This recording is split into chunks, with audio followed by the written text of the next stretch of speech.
All right, so are we good? Are we live? I think we are. Hello all and welcome back to the Women's Football Chat Live. Tonight we have Nations League action coming your way as England travel to Spain to take on the reigning world champions. And an important game, given the context of this fixture tonight. It will decide who's into the Nations League semi-finals, but also as a precursor towards this summer's Euros, Harry. This game could tell us a lot about who will be at the sharp end. Yeah, 100%. As you say, it's a big game for many reasons. It does all come down to this. Spain, they know all they need to do is avoid defeat. England have to win tonight if they want to make it through to the Nations League semi-finals. Spain, though, they'll want to retain their crown. They'll want to make sure that they're in the last four once again, and they are in the prime position to do so. It's on England to come out, and they've already beaten Spain once in this Nations League. They need to do it again, and they'll be hoping that they can, because I think England will be disappointed that they aren't in the stronger position tonight, but because they lost to Belgium and drew to Portugal, two results that shouldn't happen. So they've got to make up for it with a win tonight. But as you say, this is potentially going to be a European Championship final in a month or two. So it's going to be interesting to see how these two sides face off, especially when you look at the teams. It is probably their two strongest 11s as of right now. Maybe one or two changes here and there for both sides, but predominantly it is the first 11. So it's going to be very interesting to see how these two sides are going to compete against each other once again. It's another game in the England versus Spain saga, and I think it's a bigger one than people realise. Yeah. Do you think, obviously, with the parameters at play tonight, that changes how England play, knowing they have to win? I think so. That England have got nothing to lose. They have to go big or go home. If they want to win the Nations League, if they want to be in the semi-finals at the start of next year, then the start of next season, then they need to win tonight. So yeah, I think they've got to go for it. And if they go for it and they win, then they're going to show the world that they've got what it takes to beat Spain. If they go for it and lose, then it's back to the drawing board. Yeah, I think Spain are still the strong favourites for this game. I think for England, this is a big opportunity, not only to get one over Spain, but the Nations League is a trophy at the end of the day. Yeah. As much as it ranks very low on the level of importance to most people, I think it's still an opportunity to claim European silverware. It's still an opportunity to beat some strong teams, and to be honest, I'd rather watch England play a Nations League semi and final in October than watch us play San Marino and Andorra. Yeah, I mean, it probably won't be those teams, but you get the point. It's that situation. I'd rather us be competing for a trophy, even if it's not a prestigious one, rather than not competing for a trophy. Yeah, and it's another trophy that we can get over Spain. Of course, Spain hold it. Spain hold everything in international football across men's, women's, youth football. So it would be nice if the Lionesses could take one back off the Spanish, who are in a dominant force right now. They've looked brilliant in their most recent games. I think the Olympics was a little bit of a shaky tournament, but they'll look to be getting back on track. They've looked very decent in this Nations League campaign. I mean, they smashed Belgium, a couple nights ago. So they'll be hoping that they can keep that form going, get another victory over England, and they are already favourites, but a win tonight for Spain would just further cement that feeling that Spain are definitely the favourites going into the Euros. Yeah, I don't think there's many doubts anyway, but I get your point. If they come away from tonight with a resounding victory, then that will certainly be a good sign for them. I think England were very impressive on Friday night. We haven't had a chance to talk about that on here, but we were at the game. I thought what we saw from England was probably the most succinct performance I've seen from England since Euro 2022. Yeah. And I think we said a very similar thing. We watched them play Belgium and they beat them 5-0. The worry is now, will they lose this game 3-2? Yeah, exactly. England, last couple of games, but especially that Portugal one, I think it's the most clinical that we've seen England. And I think that's why the Lionesses did so well and went on to win the Euros in 2022, was because they took their chances. They were so clinical. They were so accurate. They didn't miss an opportunity. And you need to have that if you're going to go on and win trophies. It's what Spain do brilliantly. Because you think to the opening game, and it was the opening game of the Nations League where they trailed 2-1 to Belgium going into additional time, and they got two chances, scored 2 goals, and won that match. And that's what they did at the World Cup. It's what they've done in recent games. Spain are very good at punishing you and being taking their opportunities, and it's something that England haven't been doing recently, or haven't done since the Euros. But I think recently they have started to bring that clinicality. I mean, 5 goals.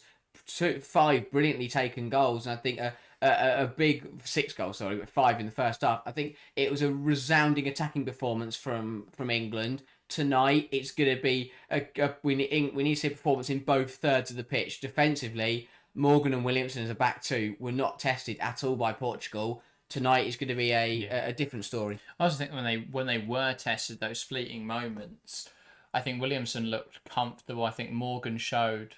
I think she looked nervous, which makes sense. I know she's not played for England very recently, but I thought that was slightly concerning. Obviously, Greenwood came back into the side tonight, so that alleviates that fear.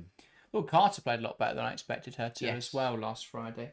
Let's have a look then at the teams for tonight's game. It is, of course, Barcelona taking on Chelsea and Arsenal. Should be a good fixture. Let's start with the hosts then, Spain. A 4-3-3 for the Spaniards. In goal, Katina Cole. A back four of Batier, Paredes, Alexandri and Olga Carmona. In midfield three is Bonmati, Gallardo and Puteas. And a front three of Caldente, Gonzalez and Paraluelo. Very, very strong team, Harry. Yeah, very strong sides. As you say, the majority of the starting 11 does play for Barcelona, and they all want to be bouncing back from that disappointing Champions League final defeat. But Spain, very, very good side. They've torn sides apart. They've torn Belgium and Portugal apart in this Nations League group stage. They did lose to England, and again, they'll want to respond to that. That was a very tight game, and England did play very well in that. But Spain will want to get another victory over the Lionesses. It is a good side. It's a side we expected to play. It's a Spain we're very much used to now, and I think tonight will be another really good performance. Yeah, probably so. I do think you look at this Spain team. I think they as good a start to the season as Esther Gonzalez had over in the NWSL. I do have fears over her coming into a game like this. I thought she did really well the other night, so they're alleviated somewhat, but I still think it'd be interesting to see how she competes up against Williamson and Greenwood. I think that's a really difficult job for her to try and do tonight. But still a top forward, and if they give her opportunities, she'll take them. I think it's going to be quite difficult for her to get into those opportunities and deal with that physical presence that the England defence poses. I think as well, we know where Spain can be hurt tonight. I think that left side of that Spain defence is slightly weaker. And the performances we've seen from England's forward players does have me encouraged. I think we could expose some of those weaknesses tonight. So, yeah, still though, brilliant Spain team. No doubting the quality across the board. Really best midfield in the world without a doubt. So it's going to be interesting to see what England can do in there. Let's have a look then at the England team. In goal, Hannah Hampton. A back four of Bronze, Williamson, Greenwood and Charles. In the pivot, Walsh and Stanway. Stanway back to starting action after a cameo against Portugal. Park in the 10. On the right, Mead. On the left, Lauren Hemp. And leading the line, Alessia Russo. So a couple changes then from the side that took on Portugal. What are your thoughts on those, Harry? Yeah, it makes sense to me. England bringing in players who are coming back from knots, coming back to full fitness, which I think is important, as probably as the most competitive game England will play now until the Euros. Russo obviously wasn't available on Friday, returns today. Great to see Georgia Stanway back starting in an England shirt in the pivot with Kira Walsh. I think Jess Park being rewarded another start over a return Freda Toon is very interesting, and I think it's another really good opportunity for Jess Park to showcase why she should be that starting attacking midfielder at the European Championship. So, and obviously the other changes with Charles and Greenwood coming in defensively, I think they were always expected. And I think as I said there with Park, I think similar with Greenwood as well. Big opportunities tonight for certain players in the England shirt to come through and perform in the very, very big game and prove to Serena that they should be in the starting 11 for the Euros. I think Park is a big one, and so is Alex Greenwood, because if Greenwood and Williamson keep a clean shape tonight and keep Spain out, is Millie Bright's position potentially under threat? If it was anyone other than Wiegman, I'd say so. But we know Wiegman has a really strong affiliation with playing her favourite side. I think you look at this England side, and the only position I would say that's up for grabs is that attacking midfield role and probably the wide areas. I think what we saw the other night was really impressive from Kelly and really impressive from Beaver Jones, and they're both cemented themselves now within the squad. If there was any doubt that Chloe Kelly would be going to the Euros, that is now subsided. But I think there is an opportunity tonight for Jess Park, especially to nail down that position. I think it's going to be difficult. I think you've got Clinton in there, you've got Toon in there. Both of them will be given opportunities. I do think Clinton's more likely to be used in that Stanway role if they're looking to spread those minutes around those. So, yeah, if it's a straight fight between Park and Toon, I think most people who watch this show every week will know what my answer is, but I imagine Wiegman's is different. Yeah, well, we'll see. If Jess Park goes and drops a hat-trick on Spain's head tops tonight, then maybe even Wiegman will... But I'm not sure that's the problem with Wiegman. I'm not sure that changes anything. Well, we'll have to see. But, hope, but that'll be the mindset of the player. For Park, for other players in the squad today, the mindset will be, help my team win the game, but prove to my manager that I deserve to start at the major tournaments. That's got to be the aim. Yeah, definitely so. Paul's saying gambling with Stanway and Greenwood. I understand it from the perspective of wanting to get them back involved with the team, wanting to get the minutes. They've not played a lot of football in recent months. But is there a little bit of rushing them back in here? I think less so with Greenwood because we saw her come back from Man City. She's had a few games. But Stanway didn't play towards the end of the season. It does feel a little bit risky, but I also understand it because if they didn't start today, then their only start before an international tournament would have been Jamaica. And no offense to Jamaica, but that's not that's not the level they need to be at. So I understand that. I think it's a good opportunity to give them both a start in a competitive match against a top side. And I don't think should completely risk them if they weren't quite ready yet. But I think, especially with Greenwood, as you say, I think both players will be okay. But I can understand why she'd want to focus on them and make sure they got in tonight. Yeah, I think the way I would look at it, because I understand people's concerns, Sebas and Paul both bringing it up in chat, I think it's difficult, but I would say if she's going to play the Euros, she needs to have minutes under her belt. So as much as it risks her injury-wise, if she doesn't get those minutes, she might as well be injured anyway, I think, is the thinking there. So I understand that, but I do think it is a bit of a risk. I think she could have played 90 minutes against Jamaica, played another 15 today, played 90 minutes against Jamaica. I'd be happy then for her to come into France. And I also don't think there's any reason we couldn't start with someone like Grace Clinton in that France game and bring Stanway in later and then start her later in the tournament, Netherlands or Wales, whenever she comes back to fitness. I do think it's rushing her back a little bit, but we'll see tonight. We'll see what happens. I hope she doesn't play more than an hour, put it that way. But I understand with the importance tonight of getting through in the Nations League, which isn't a tournament we value incredibly highly, but is a tournament I think England will have aspirations to win. I understand why playing her in that role tonight is quite important. And, of course, with the added thing of being able to get one over Spain just before the major tournament, I think contributes as well. Quite a few people coming into the live chat. Welcome to the stream. Ryan Taylor asks, this game is unpredictable, or says this game is unpredictable tonight. That is true. Patrick asks who's starting up front. It will be Alessia Russo. Coming back to the side then, obviously we saw Beaver Jones play against Portugal and score a hat-trick. Pressure on Russo to perform? I don't think so. I think, as you say, I think Beaver Jones, that hat-trick, absolutely brilliant, and she was phenomenal, but I think it was more of that hat-trick for Beaver Jones cemented her place in the squad rather than, trying to jump ahead of Alessia Russo. I think in the big games, in the big tournaments, Russo's still your player because, Russo has the ability to do exactly what Beaver Jones did, if not better. So I think Beaver Jones, to be fair, played brilliantly on Friday and will serve as a very, very good number two and a very, very good rotation player for England in the Euros. And off the bench as well, we've seen the impact she can have for Chelsea off the bench. To have that for England will be superb. But Russo's going to be a number 9. She's played very, very well this season. And this is the type of game where I think Russo, similar to what we saw in the Champions League final, her impact necessarily tonight won't come through goals and assists. It's going to come through her off-the-ball stuff. It's going to come through her hold-up play. And she's going to be the one that can get into England, into the game potentially tonight. Because I'm intrigued to see how England play. They won the game at Wembley, but that was, I think England played that pretty well. They scored a goal where they got the rub of the green and then sat back, defended well, and held Spain off. I'm expecting a similar approach from England tonight, and it'll be interesting to see whether Spain can respond or find something new to go out and beat England. Yeah, indeed. We'll get to predictions in just a moment. Yu Chen says, so no matter what, this game will decide who advances to the semi-final. That is true. This game, England versus Spain, will decide, or Spain versus England, sorry, will determine who goes through to the semi-finals. The other match, which kicks off adjacently, will decide who stays in League A and who gets knocked down to League B, which is actually very important in terms of qualifying for other tournaments. So that will be a really important game, which we'll keep a tab on at Belgium and Portugal there. Predictions, though, we're about to get underway. We'll get into predictions after the first minute then, because England have the ball in the centre circle and will get us underway in this game. It's Spain versus England.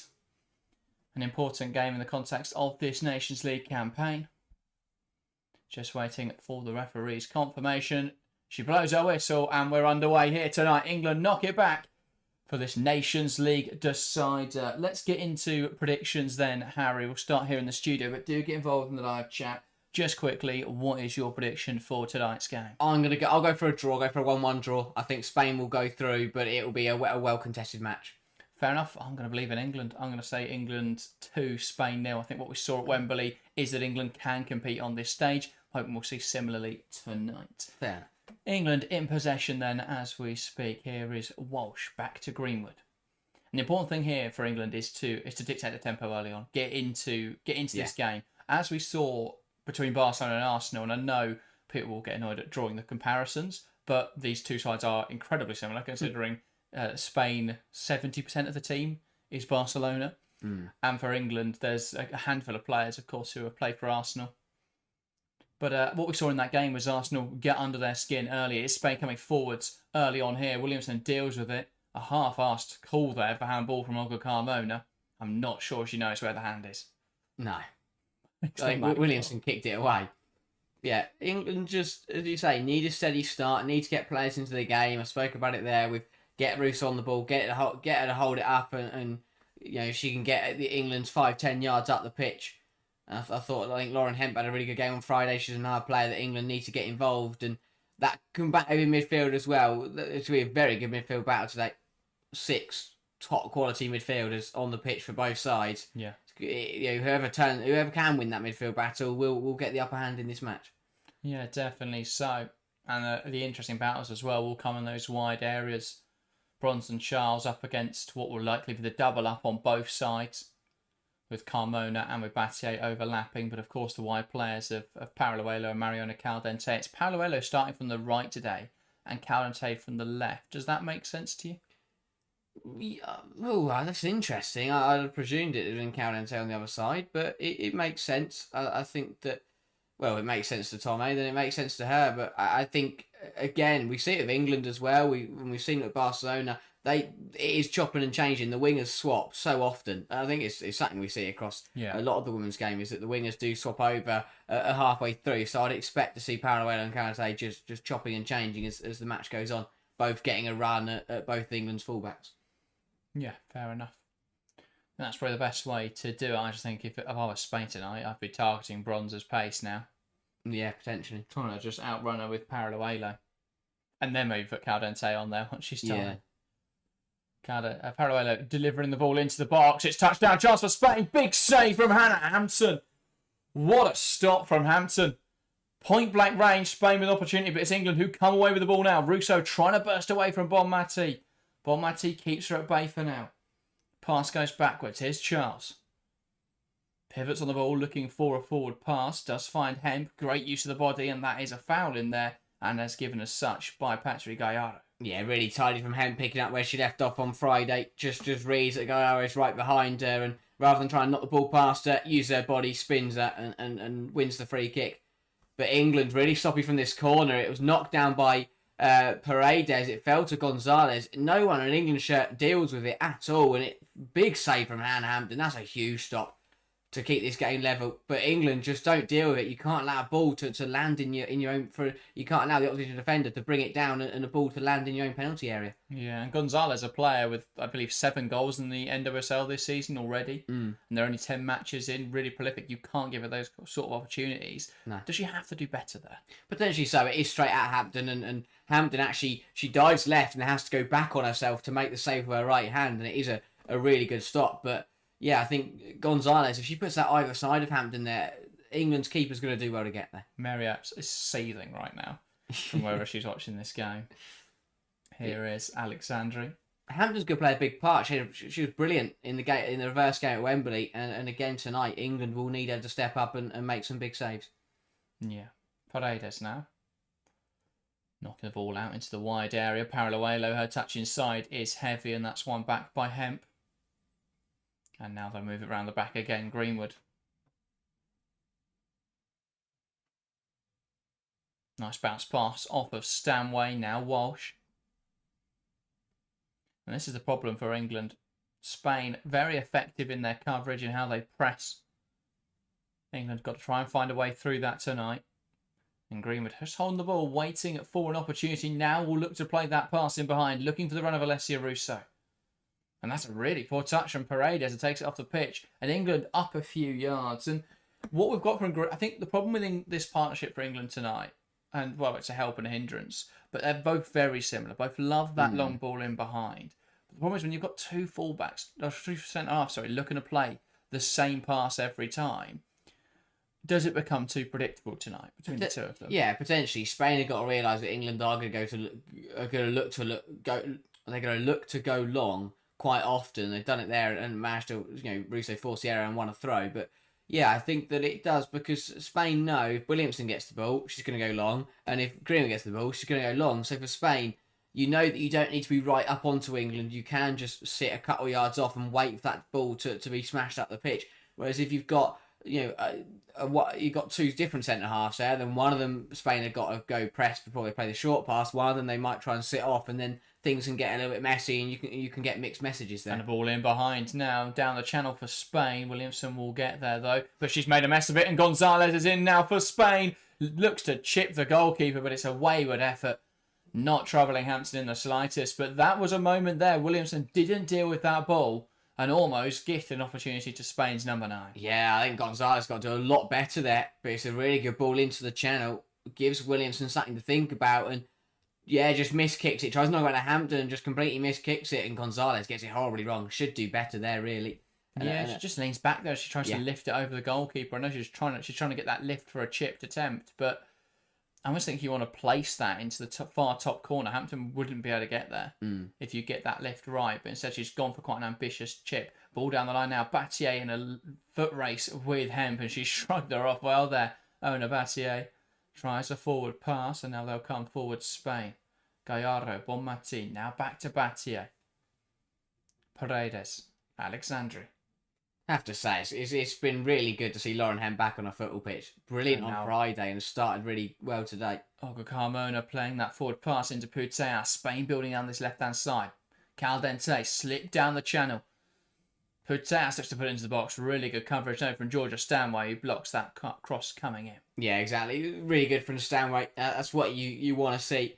If Bronze is going to push on and go high, if someone does make that run into the space, and then Stanway has to follow them. Yeah, and Bronze goes and pressures the winger, and then obviously Stanway does a job tracking the midfielder. England have got to deal better with this corner though. The first one they nearly conceded from. Someone in an England shirt has got to make first contact with this. And it's Paraluelo who will look to deliver it in towards the front post. It's headed away. Bonmati will pick up the scraps though. Looks to lift it into the box again. Now Puteas lifted through towards Bonmati. Really smartly dealt with there by Russo though. And a shot from range there for Spain. Has taken a touch off an English player. Gallaro's effort reportedly blocked, and that will be a corner now for Spain. Yeah, Spain started well. Again, we expect this. They'd be positive. England be sat in a little bit, but the Lionesses are doing well just to keep Spain at bay. And again, similar routine with this corner. Get that first contact. Whoever's at the front post, get that ball headed away, and get yourselves out your own penalty area.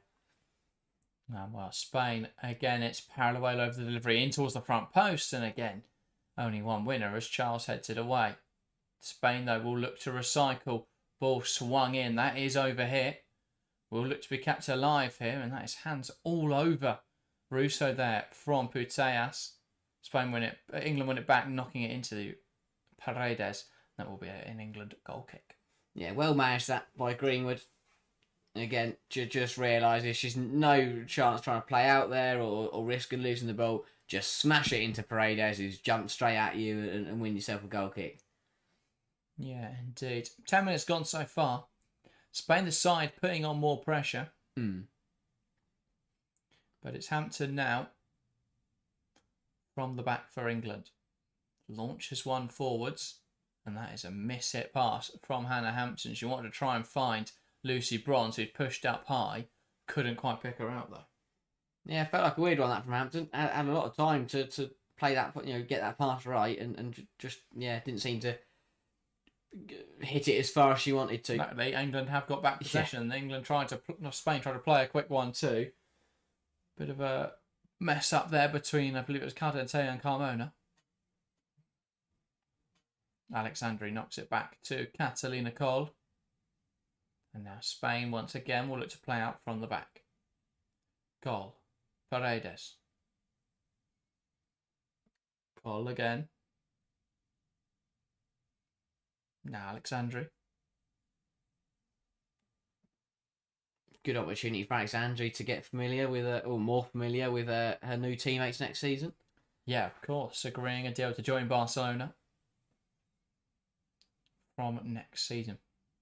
Leave Manchester City on a free transfer. That is a ball in behind for Bonmati, who is undoubtedly offside and hits it straight to Hampton regardless. Yeah, well managed that by England. Again, it was another big positive, I think, for England was that organisation, how well organised that line was against.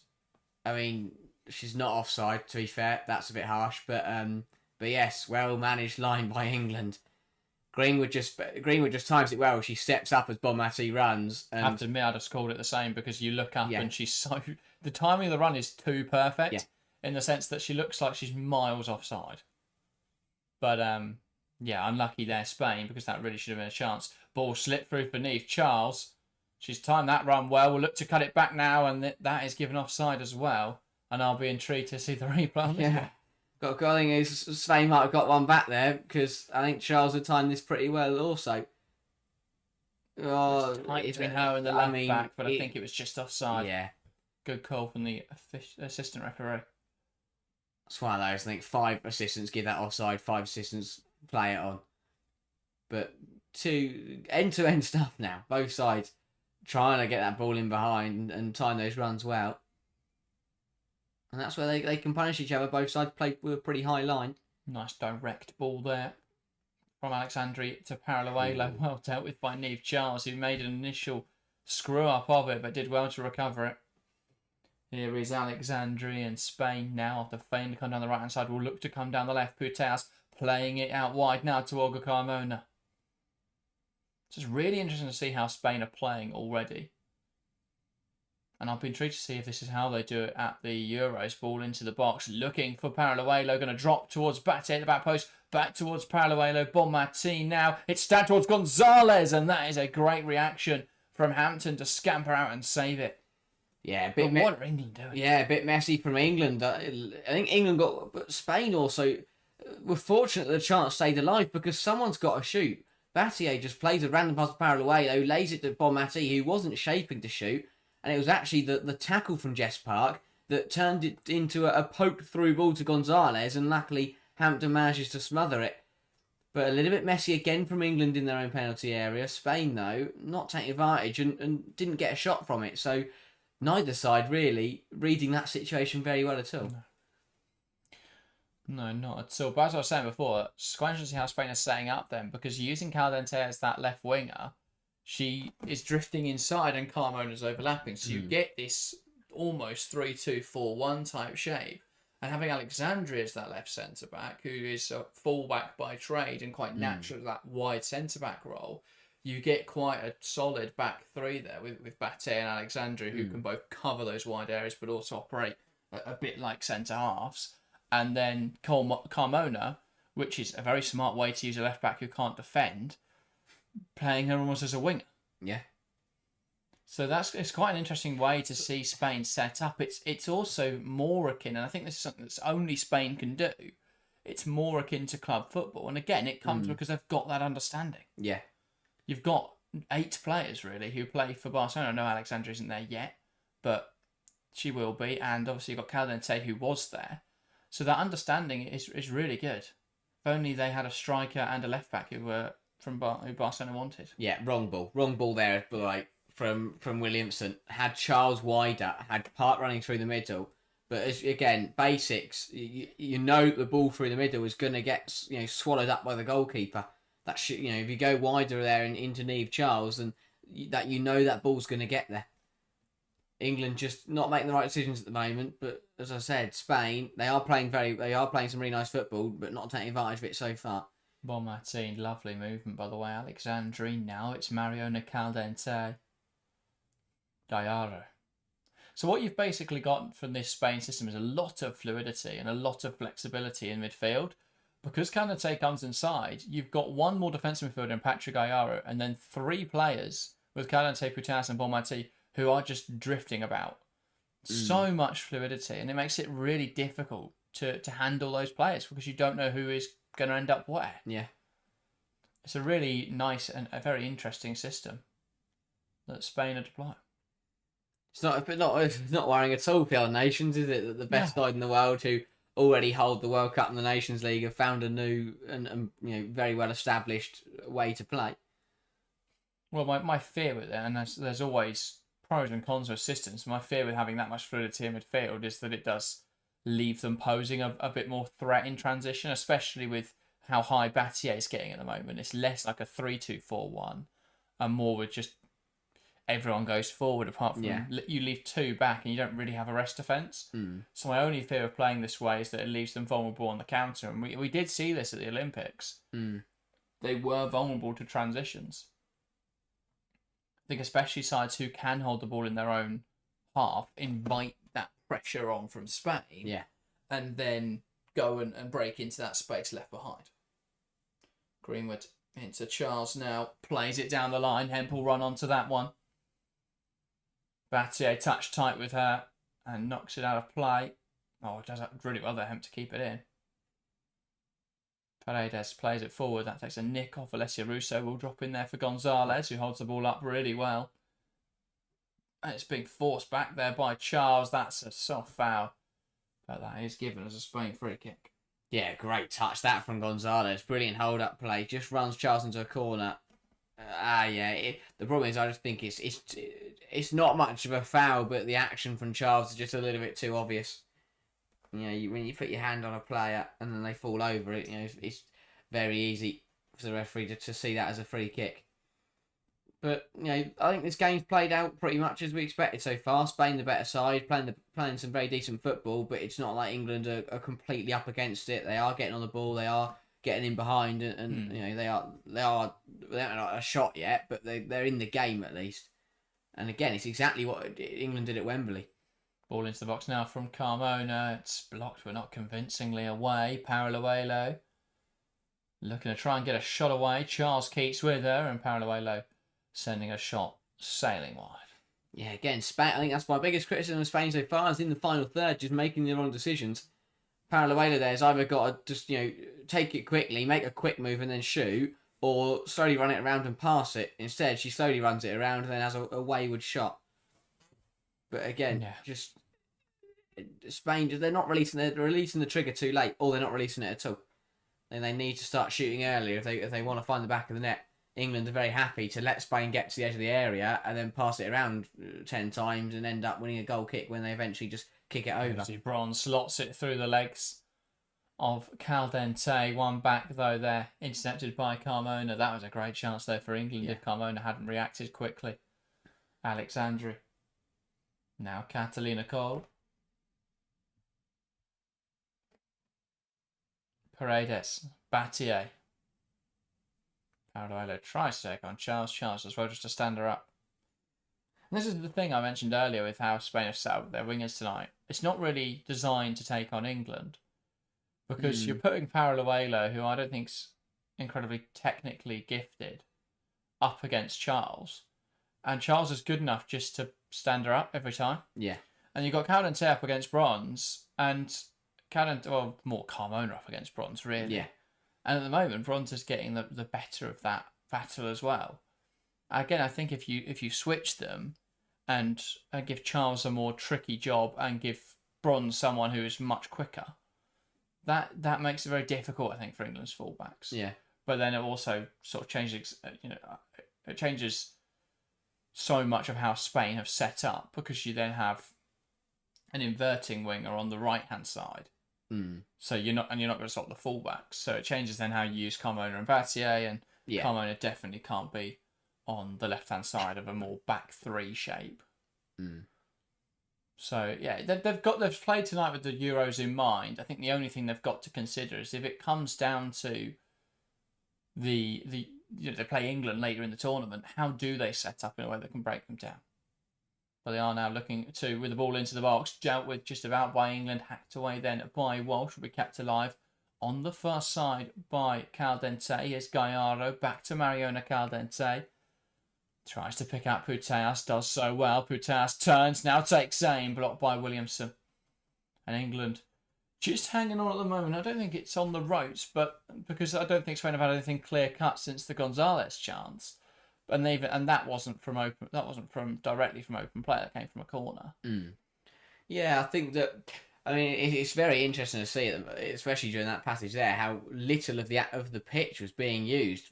All 20 outfielders were in the same 20-25 yards of space, because England are just they're high, but they're really narrow, so they're really bunched up, and Spain obviously are reacting to that and pushing more players on. Well, it's Spain want players close together because they like playing short passing structures, and England want lots of players together to try and disrupt that and to be really narrow and compact, because it's more difficult to break through that sort of shape. Paradovelo, frustrated as it doesn't go away, and rather than getting back in, sulks. Russo's in for England, and it's a goal. Spain 0, England 1, but it's not without controversy. Paradovelo goes down under the challenge of Charles. The referee decides it's not a foul, and England break away. Ball slipped in behind. Russo gets the better of Alexandri and slots it past Catalina Carl. Spain 0. England 1. It's a brilliant ball through, and as we've said, you put Alessia Russo one-on-one with any goalkeeper in the world this season, and she finds the back of the net, but it's a foul. It's a free kick. I feel for Spain here.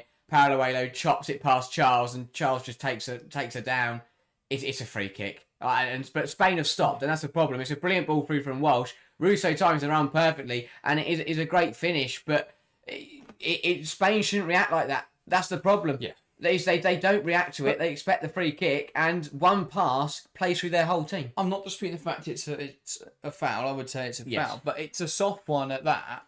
And the way Spain switch off there, and the fact that half their team should now be on a yellow card, is like that's a really poor reaction to that. And I spoke about this in the Champions League final. The difference in how the two sides were mentally.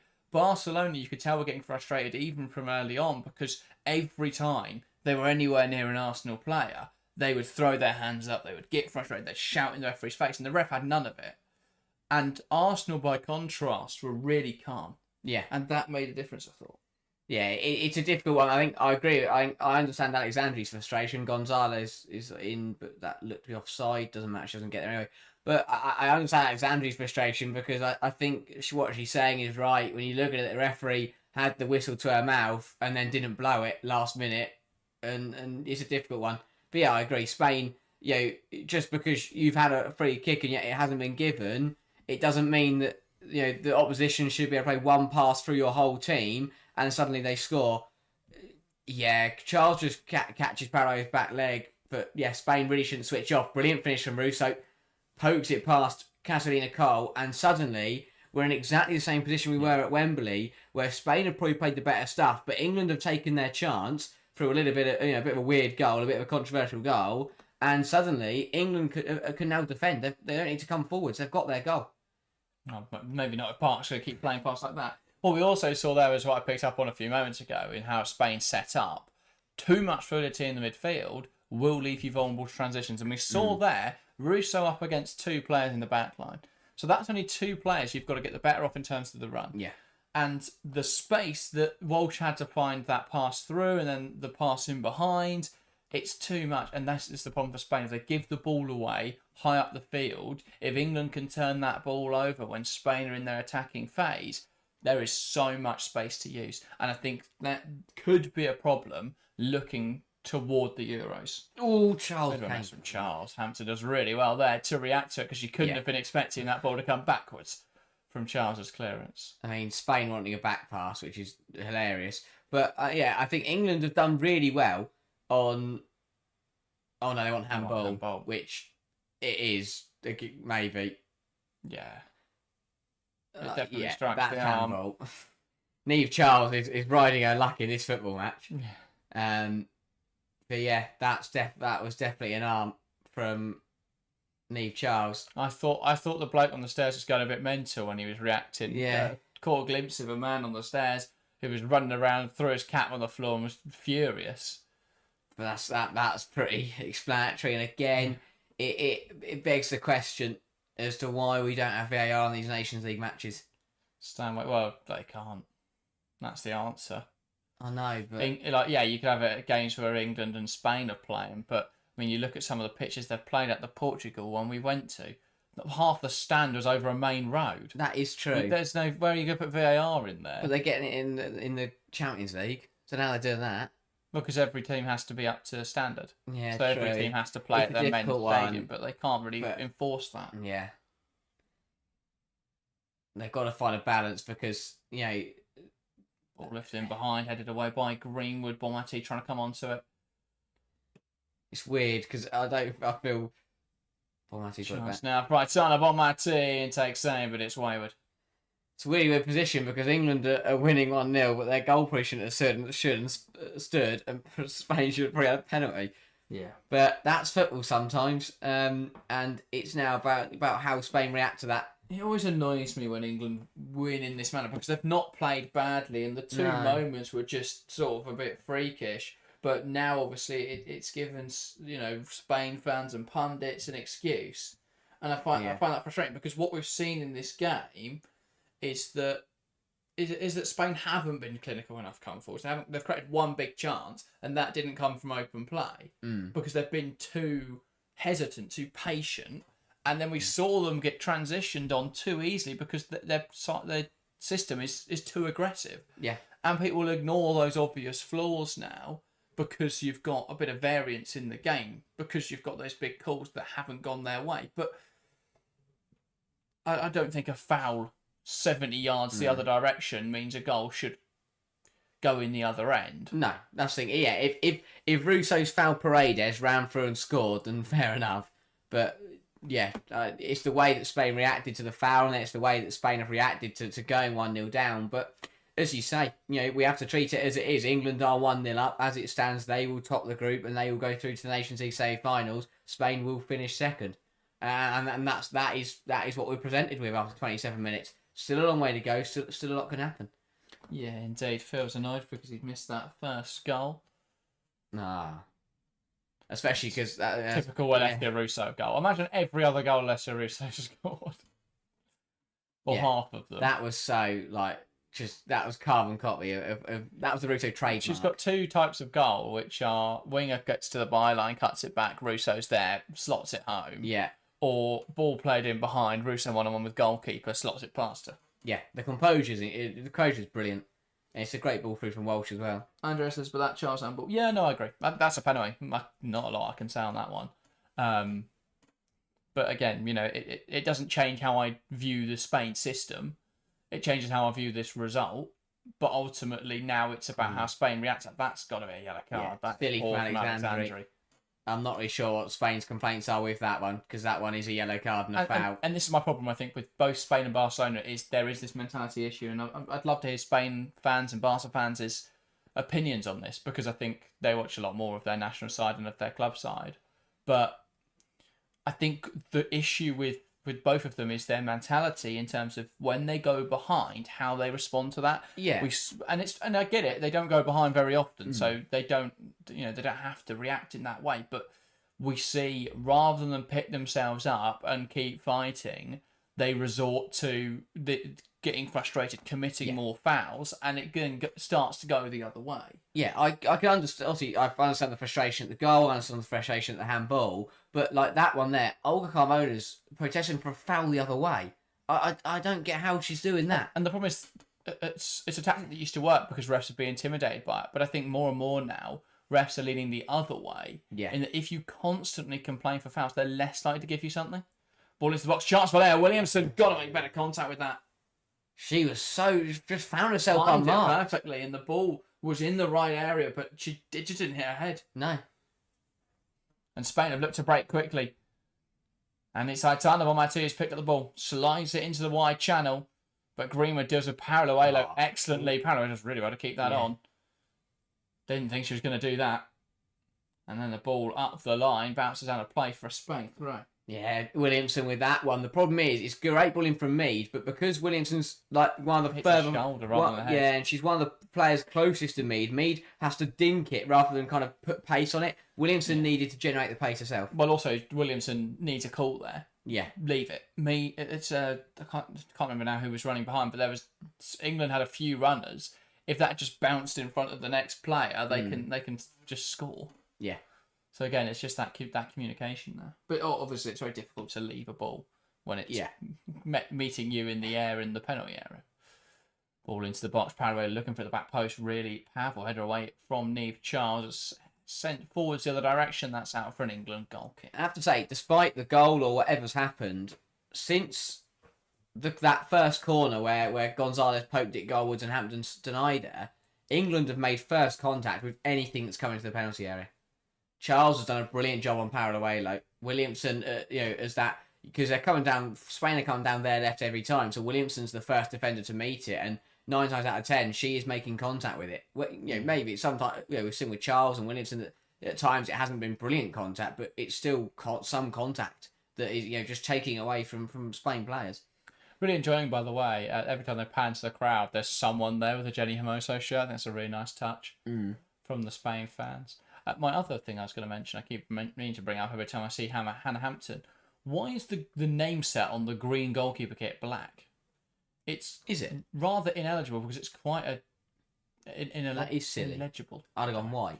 Yeah, because it's quite a dark green on the back. Yeah, you've got a mixture of colours on the front, but on the back it's a dark green. Shot from range over the bar from Esther Gonzalez. Just really well take that under her control. And then it looked like she's being squared up nicely by Leah Williamson, but she gets a shot away regardless. Not a bad effort at all. Yeah, exactly. That's what Spain got to do. I'm saying there that England are making first contact with everything that comes into the box. Well, the way to respond to that is Spain is to get the shots off earlier, and they've got the players too. Gonzalez can easily find the back of the net from there. So can Bonmati, Putellas, you name it. They can score from there. So Spain, that's got to be the route. Try and get those shots off earlier and test Hannah Hampton. Yeah, Rahima Ngala, welcome to the stream, says who has scored. It was Alessia Russo. Trademark running in behind, slots it past the goalkeeper. England in possession now. Greenwood. Stanway back to Greenwood. Finds Walsh, who now look to go long with it. Option wasn't really apparent. Now goes to the right-hand side, though it's a good reaction from Carmona to stop that ball getting through into Lucy Bronze. And now a clash between the two of them will be a Spain free kick. Yeah, Bronze just caught her after the ball, once she'd knocked the ball past her. But again, right idea that from Walsh, just didn't get quite the right execution. But, both sides are playing. This is what you want to see. Two of the best sides in the world, reigning European champions versus the reigning world champions, both playing some really nice football. It's exactly what you want to see. Yeah, definitely. Here's Hampton. Greenwood. And Walsh. Knocks it into Lucy Bronze. There's an opportunity there to play that in behind a Park. And now it's gone into Park and she looks offside. It's then blocked by Carmona and out for an England throw. I think that second ball there has got to go straight in behind to Russo. Yeah. Instead of back towards Park. I say England are timing the runs well. The pass is just coming a little bit too late. Yeah. Now Spain coming down this right hand side. Battier. Paralluelo ahead of her. Will turn and go backwards. Bonmati. Do you think Spain's system gets the most out of Bonmati?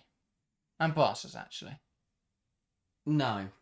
No? No. I think, obviously we've seen her play deeper now for both club and country, and I think that as much as she does well there, and she can dictate the game and the tempo, I just think that she's such a threat in and around the box, and she's a type of player who will just have a go from 20 yards and find the top corner, and that can be game-changing sometimes. So I do think that they miss that. But obviously the way to deal with that kind of thing is for someone else to step up and do things like that.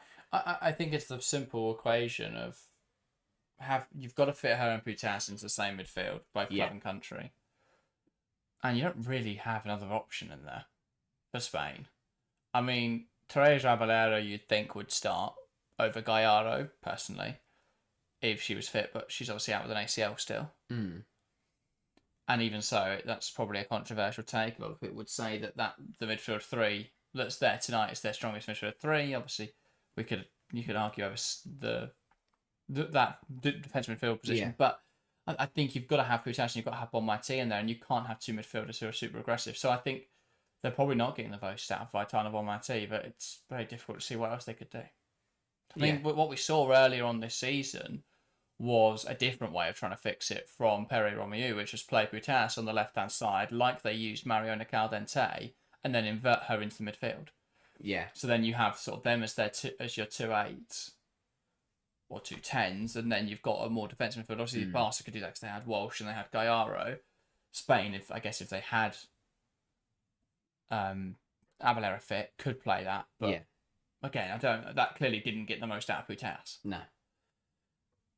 Really nice reaction there from Lucy Bronze. Jumps up onto Aitana Bonmati and wins the ball back out now, though, for a Spain throw. Yeah, I think it's what England done well all game so far, is be assertive. Charles and Bronze especially, every time their opposing player touches the ball, that they're jumping up onto them and they're winning that ball back, or at least they're getting onto them and putting them under pressure. Obviously, you can get caught out if someone knocks it past you, but so far England are getting it right. Putas lifts that over the top splendidly. Bonmati breaking in an area to score. Williamson winning it back. Now Mead. Walsh will hook that out of play. Amanda says Hannah's been tested today, but has done quite well. Neve's also doing well with Paraluelo. Yeah, Neve Charles's issues have come, completely irrelevant to how Paraluelo's played. Yeah. Well, the mistakes she's made have just been silly, but I would agree that she's had the measure of Paraluelo. Big goal, by the way, in Portugal, Belgium. Belgium lead by 1-0. Wow. As a moment, that would see them stay in League A, whereas, of course, Portugal would slip down into B. I mean, it's interesting. I think Portugal are a side that have a lot of potential, but they're not showing any of it, really, at the moment. No. I mean, they don't even play their best 11, if you'd ask me. I think, especially against England, that side wasn't, I don't think that was the full potential of Portugal's playing squad. And obviously don't have Nazareth, but I agree, I can't understand benching Jess Silva. Oh, sorry, Jess Silva was injured, wasn't she? But is now back and does start tonight. Yeah, that makes more sense then. But yeah, I think that, I'm hoping that, it'd be disappointing if Portugal did get knocked down to Group B. Hopefully we'll see them come back and play pretty strong at the Euros. It's difficult though, because I think I look at that Belgium side and say across the board it's probably slightly higher quality. But it's a tough one. That is true. Ultimately, it will come down at the moment to who did better against England. Yeah, because Belgium beat them while Portugal only drew with them. Mental that is the equation. And then England could go through while dropping points to both of the sides who are the weaker sides in the group. Yeah. But that is football for you. Bronze.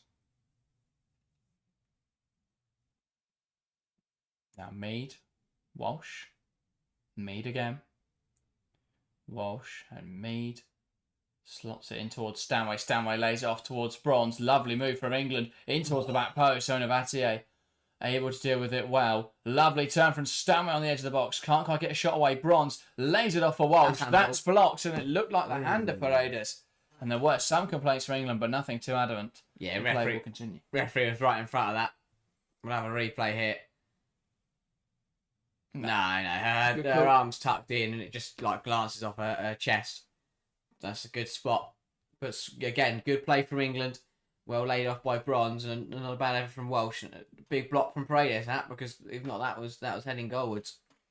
Also, Neve's taking a backward step. Last year, I thought she was phenomenal.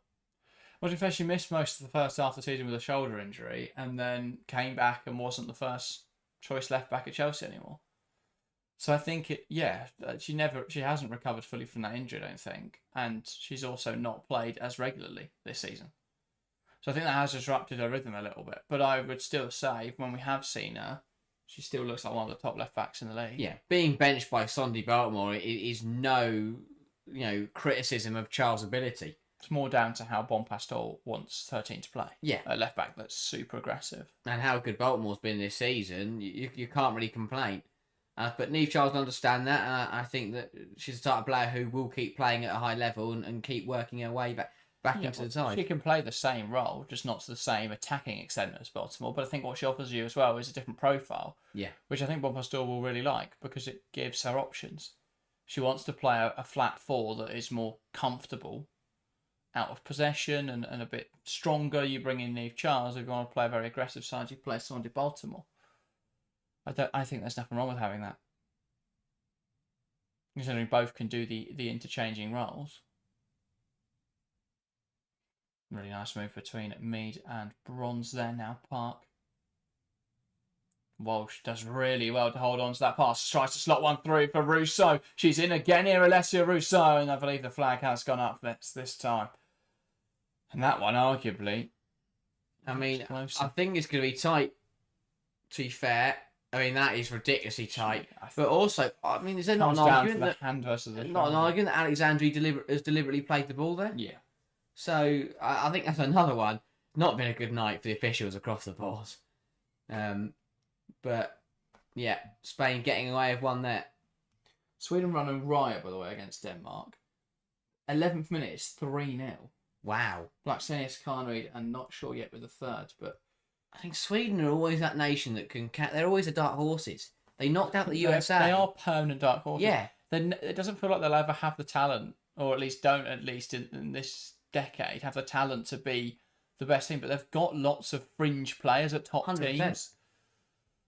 And having a core attack of Rolfo, Carnreed, and Blackstenius. And I think it's a shame they don't really have Kafaji, but they've got Kosovo, who should be the natural successor to Kosovo Asllani. They're full of players who are on their day they're brilliant. Like Carnreed hasn't been brilliant this season, but on her day is an incredible player. Same with Blackstenius. Rolfo is always good. Well, that's the exact reason, isn't it? I don't know if Rolfo is always good. I think used to be. She doesn't play as often. Yeah. You know. I think this season's been a bit of a step down for her. That's another really tight, weird offside decision. Sapar says, what does Paolo even do? Been saying this for years. Barca fans hate it when I say this, but I think she's very fast. But I struggle to see what else she brings that puts her at the elite level. Yeah. She's obviously a very fast player and somewhat clinical, but I think she's given a lot more credit than perhaps she deserves. Yeah. I don't know why we're looking back at this. No. It hits the arm of Paredes, but it's close to the body. It's not handball. No. Yeah, both sides, way defensively, the organisation of the line has been superb. But again, I remember noticing it in the Wembley game. You notice it again there. As soon as that flag goes up and England get the call, it's round of applause and it's celebrated by the whole back four. I think there's a lot more togetherness in there. And the organisation has been supreme in the last few games of that back line, which is really strong to see, especially when you consider that England have played 4 different players in those positions across the last few big games. I'm glad as well we've moved away again from trying to use a back 3 just 100%. So we can play Greenwood and Bright. I mean, I say that now, but we're going to end up with bloody a back 3 on the opening day of the tournament or something like that. We get to Jamaica and suddenly they're all back in there. Yeah. In the pre-tournament friendly, but yeah. It'll be interesting. Ball switching flanks here. Parallelo brings it down nicely. Finds Bonmati in that pocket of space, but Walsh quick to snuff out any danger. Hemp. Now Charles tries to poke it back. Battier now with a chance for Spain to put the ball into the box. Goes short. Bonmati. Stood up well by Walsh, and it is a ball. Switching flanks from Bonmati that finds Carmona. Bronze will see her out of play. That's gone off Bronze though, and that is a Spain throw. Big couple of minutes now as we're approaching half time. England will want to hang in there and make sure they hold on to this 1-goal advantage. Spain are probing though. Shot from range from Patrick Ayaro, but it's wide of the mark, and that is an England goal kick. Yeah, Spain just struggling to hit the target. Now that they're doing the right things, they're doing what we said, where if they're not going to get a sniff in the penalty area, they need to start putting the trigger earlier and outside the box. But all the shots have been wayward. You know, they've only had one on target, and that was that Hannah Hampton save early on from a corner. Yeah, that's the thing. I think they are just a bit too hesitant. Yeah, I said at the start why Spain have been brilliant over the last couple of years, and why everything is because they've been so clinical. And the problem is at Wembley they had the excuses. You know, the book came out where they go, well, we didn't play this player. It's a lot of resting. Away The from problem home. tonight is they're short on those. I know they'll look at the point towards the refereeing decisions, but I think if there's Spain fans being honest with themselves, I think there are some concerning things. Don't get me wrong, they're still the best team in the world in terms of technical players and individual talent, but I think at the moment, structurally, there are some issues. But alas, Spain in possession now. Carmona keeps it in touch. Now looking for some support. Mariona Caldente. Back to Olga Carmona. One in blocked by Mead, and then Mead heading it out of play. And that is now a Spain throw. Carmona going backwards. Where do you think she'll end up this summer? Olga Carmona announced that she will leave Real Madrid upon the expiration of her contract in June. Interest coming from the WSL in the form of United and Arsenal. Interest coming from the Division 1 Feminine in the form of PSG. I tell you what, if Arsenal got her in and they're two left backs who can't defend, I think it's a difficult one. I can't see Arsenal. It depends how high they value Jenna Nightingale. That is half time. Spain 0, England 1. Russo's goal, the difference maker in that first half. Join us now for 15 minutes of coverage of analysis of that first 45 minutes. But on what we were saying, where do you see her ending up? I don't know. I feel for whichever club she does end up at, because I don't think, I think you mentioned there the clubs that she may join, and I don't think she's at the level to play for any of them. You know, so I think it's a difficult one. I think she's lucky where she ends up. Depends where PSG's aspirations are. If they want to compete in the Champions League, but if they rock up against Lyon with Carmona playing left back, yeah, you know, what's the point? Because you know that front three could tear her apart. Well, what's the point of the Division 1 Feminine anyway at this point? Because Lyon just keep buying the best players, and they've just got Jonathan Giraldez in as manager. That is so correct. Yeah. But yeah, I think very interesting 45 minutes there. That was a good half. I think both sides played some very decent stuff. It was it's been a 45 minutes that was marred by officiating errors, which is a shame because I think the actual football that both sides have played is very good. It's been a very interesting match-up. Both sides have had chances. Both sides have been in the game and have got on the ball. So it's a bit frustrating to see that disrupted a little bit. But it does mean that England are winning. Spain will feel like they should be the ones in the lead, or at least level with a chance to win, to take the lead from the spot. But you know that's football sometimes. Yes, England's goal maybe shouldn't have stood. Yes, it should have been a Spain penalty. But you have to play with the cards you've been dealt, and Spain aren't doing that at the moment. They need to get out of their heads that get that feeling of we're being robbed here, and just get back to playing their stuff because they're still in the game, and they can very easily turn this game around once again. But yeah, a really good half. It's what you want to see from two of the top sides in the world, two sides that are going to be right at the sharp end of the European Championships next month. So it's good to see them facing off, and good to see a competitive battle. But also, it's not like so far, it's not like this game has told us loads, and it doesn't. We're not going to sit here and go, oh well, this team are obviously going to win the tournament, because it has been a really close game that could have gone either way. Yeah, I think we've learned a lot about both sides so far. I think we've seen that England have different systems in their locker, because the way they played against Portugal and the way they played tonight are quite different, and I think that's important. Yeah. I think it's good to have an idea of how you're going to play against some of the more possession-based sides, but how you're going to play against sides that you'd expect to be stronger than. I think the problem that we've seen over the last few years is England struggling to strike that balance, especially at the World Cup in 2023. We saw them be too defensive in the rest of the tournament, and they had to sort of squeeze through games. They got to Spain, they still lost.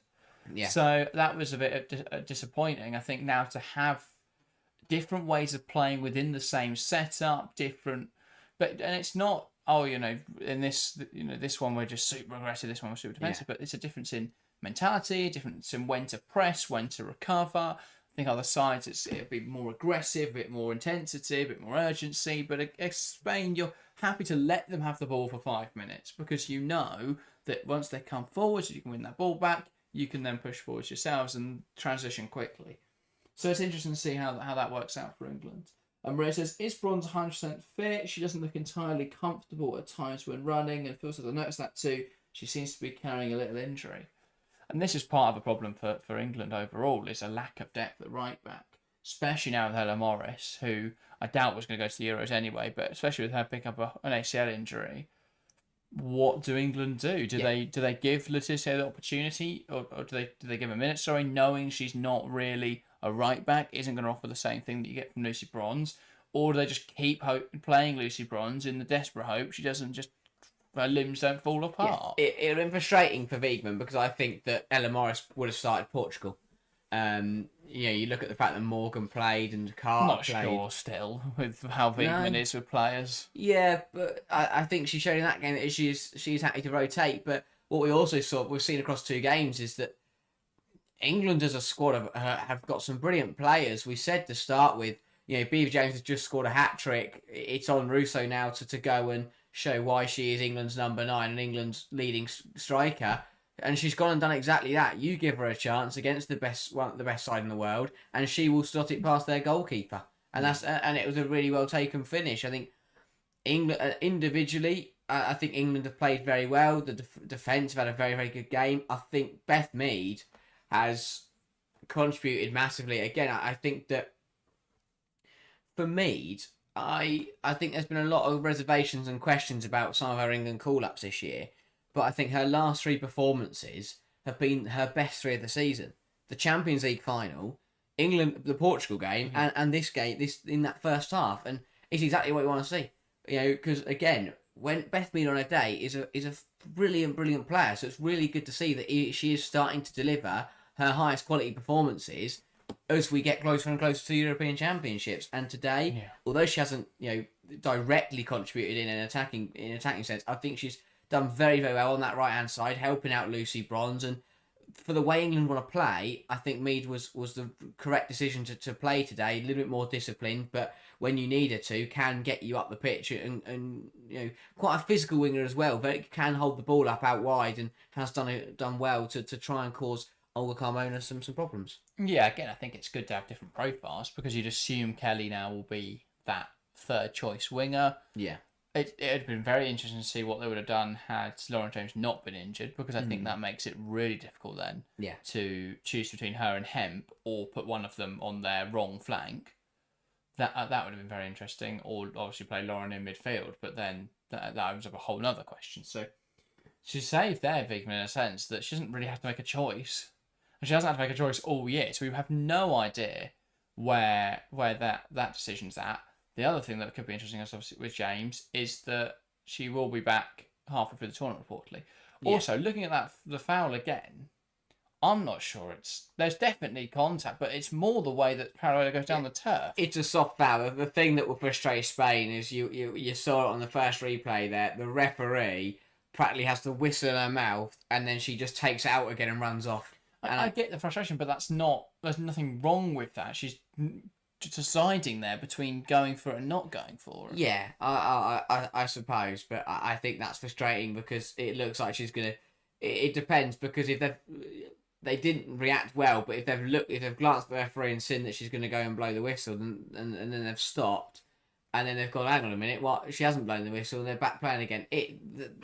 It'll be frustrating for Spain, but they've got to react. It's a handball from Charles as well. It's a difficult one to spot. But I think you can see that how's the ball not. Yeah, the lineswoman on this near side at TFA, the ref might be difficult to spot, but the lineswoman on this near side has got a brilliant view of that. There's no defenders, there's no players obstructing her view, and you can see the outstretched arm. So it's another weird one, and it's another poor decision, you feel. Yeah, definitely. Phil's saying about Letizia, Serena saying she sees Letizia as a right back. She made quite a weird comment of, she was asked, why do you think why don't you play Laetitia as a centre back or start Laetitia as a centre back, something like that? And she replied, I view her as someone who can play both those roles well. And then she said, and then she was asked, why do you think United fans don't understand that? And I thought that was a weird question anyway. Or something along those lines. She goes, I wouldn't expect them to understand. I just thought it was a weird interview in general, but I thought her response to that was a little bit bizarre. Strange question, but that's just something to bring up. Yeah, definitely sees Laetitia as that backup right back, which is fun. Yeah, But they're very different profiles, which is fine, but neither of them can really do the other one's role. If it's Laetitia, the right back, it's a completely different thing. Yeah. So it's difficult because you're not going to change the way you're playing drastically from game to game. And the problem is, you say Letitia's a more defensive one, but she's not going to play the games where you need a more defensive right back. No. So it doesn't really make any sense. But yeah, she's seen as a second choice right back rather than a centre back option. So that's fun. Sebas says Parabella's first touch is letting her down. Everything is letting her down, but yeah, I'd agree. I think it's also more, to be fair to Paraguay, that Charles is on that first touch. As soon as Paraguay takes a touch, Charles is right on her. And either she takes that first touch and Charles is right there, or Charles was actually intercepted and jumped in before Paraguay could even take a touch. So I think that I get what you're saying. I think Paraguay has got to react to that, and what she's got to do is she's got to try and get in there before Charles, or try and knock it round. If Charles jumps up, you've got to try and knock it round her. But it's also some very, very good defending from Charles. She's getting that right. She's timing when to jump up and when to be disciplined perfectly, and so far Paraguay hasn't been able to knock it past her once.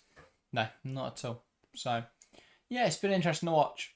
It'd be interesting to see what Spain do now in the second half. A response from Spain, and then how England then counter that will be interesting. If there isn't a response from Spain, that would be the most interesting thing. Yeah. The lack of ideas perhaps from Tomei, but we'll see what happens. Yeah, it's going to be interesting because I think that England's 18-yard box defending tonight has been superb. So if Spain are going to get a goal now, which is why they wouldn't have wanted to concede first, because like the game at Wembley, now England have got something to defend. England have no reason to come out, which then, I think that England's box defending has been brilliant. The only way that Spain are going to get a goal is going to be a moment of magic from somebody. They can find the back of the net from 20-25 yards out, or England make an error, which we haven't seen so far tonight. Well, exactly, and this is the problem: is when you play really slow, patient football, you're relying on a set defence making a mistake. So someone rushing out and leaving a gap, someone getting beaten in 1v1, someone getting beaten for pace or for physicality. But the problem when you're playing a side who are very evenly matched to yourselves and you're trying to play that way, you leave it up to chance, and I just don't think it's certain enough for Spain in this game. They'll be fine. They'll get through their group. They'll win probably the early stages of the Euros. But I think the problem is the way Spain are playing right now. Don't get wrong. They could still beat England tonight. They could still beat England in the game if they meet them in the tournament, because they have incredible footballers. Yeah. I think the way they're set up isn't conducive to consistent results. They'll get away with it because they're Spain. Yeah. But I think at the moment, it's not a good enough setup from Tomei. I think it's too predictable, too slow, too hesitant. They don't create opportunities. The game plan tonight would have been to play that slow, calm, kind of just keeping the ball, keeping control of the game football. See it out, get to half time. Maybe you've managed to get a goal, or you're still at 0-0. But then if Spain would have hoped to keep it controlled, keep it level. And then, because England need to win tonight, wait for England to go for the game and then pounce on the space that the Lionesses leave behind. But now that England have got a goal, they can sit in. They don't need to score. As it stands, England are the ones topping the group and going through. So it's on Spain to find something different in this football match, to come out and to find a way to get past a very solid England defence so far. And I think that's a reassuring thing to see for the Lionesses, is that with Greenwood and Williamson looking as strong as Williamson and Bright have. And that's what you want to see. You want to have options. Again, we speak about options in the final third when you've got Beaver Jones who can come in and have an impact. You've got loads of really good wingers that can all come on and do different things. But to have two centre-half partnerships that you can trust and that you can back in the biggest games against the best teams is very reassuring, because it does mean that if you do pick up a unfortunate injury, then you've still got a backup plan that is very, very solid. Yeah. I think my point about Spain not creating good enough chances is evident in the stats so far, because England have taken 2 shots, put them both on target. Spain have had 8 and put 1 on target. Wow. 100% shot accuracy to 12.5%. Not good enough. It's night and day, really. No. And as much as Spain may have had the dominance in terms of possession, they've just not really been able to create good chances or put them away. Yeah, spot on. I think that, again, I've mentioned a couple of times that Spain's biggest strength over the years has been their ability to take their chances, has been their ability to play that controlled football, but when they get a shot off, they find the back of the net and they punish sides who make errors. But they haven't done that so far tonight, mainly because England haven't made errors, but also Spain they've had shots from range that have gone very far wide, and then they're not making the most of. They've got to start hitting the target and start testing Hannah Hampton. I'm sure I think that might be a change for Spain. I'll wait to see if that is a change, or if that was just a sub coming off. Shadow, welcome to the stream, says probably won't happen, but Grace Clinton should come on. England need a bit of physicality in Spain's half to keep hold of the ball. Kearns. Change for England then. I thought there was a change for Spain coming, but it doesn't appear there is. So Missy Kearns on in place of Georgia Stanway. Now that is a very big call. Is this England's defensive midfield backup now? Is Missy Kearns going to come in and potentially be that backup to Georgia Stanway? Oh, it's difficult to say. I think is it more the fact that she doesn't want to call a player up and then not use her? She's handing a player an England debut here who rest Stanway as well. If she'd brought her and then not given her a minute, I think that'd have been harsh. It's a big game now for Missy Kearns. Yeah, it's good to see Stanway off, and big opportunity here for Missy Kearns. If she plays well, she could play herself into the England squad. Yeah, 100%. Because I'd say she'd be one of the ones you'd nail on not taking. But if she's really good tonight, then suddenly you look at the fact we've got 5 attacking midfielders, and so we probably don't need all of them. 100%. But alas, Spain will get us back underway in this game, waiting for the referee's whistle. I've all knocked back, and we're back underway. Spain 0, England 1. 45 minutes to go as it stands. England will progress to the Nations League semi-finals later this year. Alexandria in possession. Plays the ball out to this left-hand side. Here's Olga Carmona. Lifts it into the box. It's going to fall to the back post. Chance of Paraluelo, and that goes sailing wide again. Early chance for Spain. Paraluelo couldn't capitalise. Yeah, Spain moving it quickly and catching England down. That's the first time that a ball has managed to find its way across the England penalty area. Charles just hesitant to get involved there, I feel. Yeah, just could have got something on. Wanted to see it out, didn't want to risk giving away a corner she didn't need to, but instead she ran the risk of Paraluelo getting contact. Yeah, it's quite wide in the end though for Paraluelo. She'd have had to pull off a good shot. Great flick on by Missy Kearns. And Russo trying to get there, but well dealt with by Paredes, and now Spain back in possession. Catalina Cole. Here's Alexandri. Moves it wide. Carmona. And a pass back into Alexia Putellas. Ball lifted over the top. And that is a bit of a mess there between Greenwood and Paraluelo, and has given us an England foul. Smart from Greenwood. Realised that she probably wasn't going to make contact with it, so felt the nudge in the back from Paraluelo and went down accordingly. And wins England a free kick. It's important these early stages. Very difficult England to get back into their rhythm, to get back into that disciplined structure. Yeah. These are the kind of moments in the game where you can get caught out when you're getting back up to speed. And the ball right forwards from England, right through the Spain system, and now it's back with their defenders, Alexandri. Ooh. And that finds Mariona Caldente. Should do better there. Missy Kearns, Carmona. It's a player pass backwards, finds Caldente. That's lifted into the area. Well, chance for Gonzalez, for Putellas, and that's wide. I'm not sure how she thinks that one is a corner, but there we go. Another good opportunity for Spain. They've started this second half well again, getting that ball Caldente into the feet of Putellas, who England can't let her take the touch and turn in the penalty area. No, it's too easy. Yeah, Caldente shouldn't be so unopposed playing that ball in, and Putas shouldn't be trying challenged bringing it down. No. Or turning. Or shooting, for that matter. Don't let Putas do any of those actions. Yeah. Yeah, just keeping tabs across the Nations League then. Switzerland 0, Norway 1 over in that game. And that's inside the first 5 minutes. And Italy 2-0 up away at Wales. Doesn't bode well. For Wales hopes this tournament with a very tough group on their hands. Netherlands, France and England, of course. Yeah. Horrible group for Wales to be, but I think they'll just be happy that they're there. Of course, they want to compete, but we all know it's going to be a big challenge to get a result out of any of those 3 matches. Is there a single person in the RFEF section there that wasn't on their phone? Oh no one's watching the game. England's caught out again, it. Or Bonmati finds Parallelo, looks to find Bonmati again, cuts out by Niamh Charles. Oh, And that's a weak pass towards Park, almost picked off. And Park just didn't seem to realise how slowly it was going.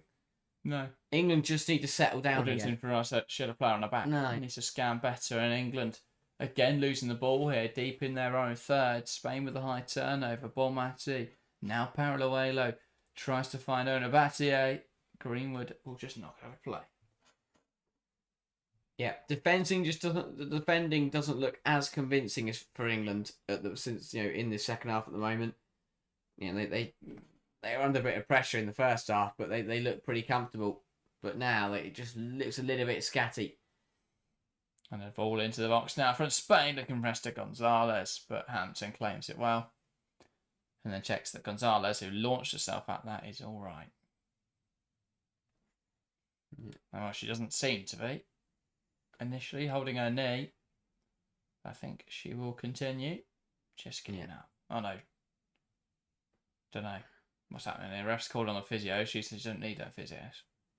Yeah, just jumps in there and clambers all over Williamson and. Well, she jumped into Williamson, but to try and transfer the ball, but Williamson then gets out of the way.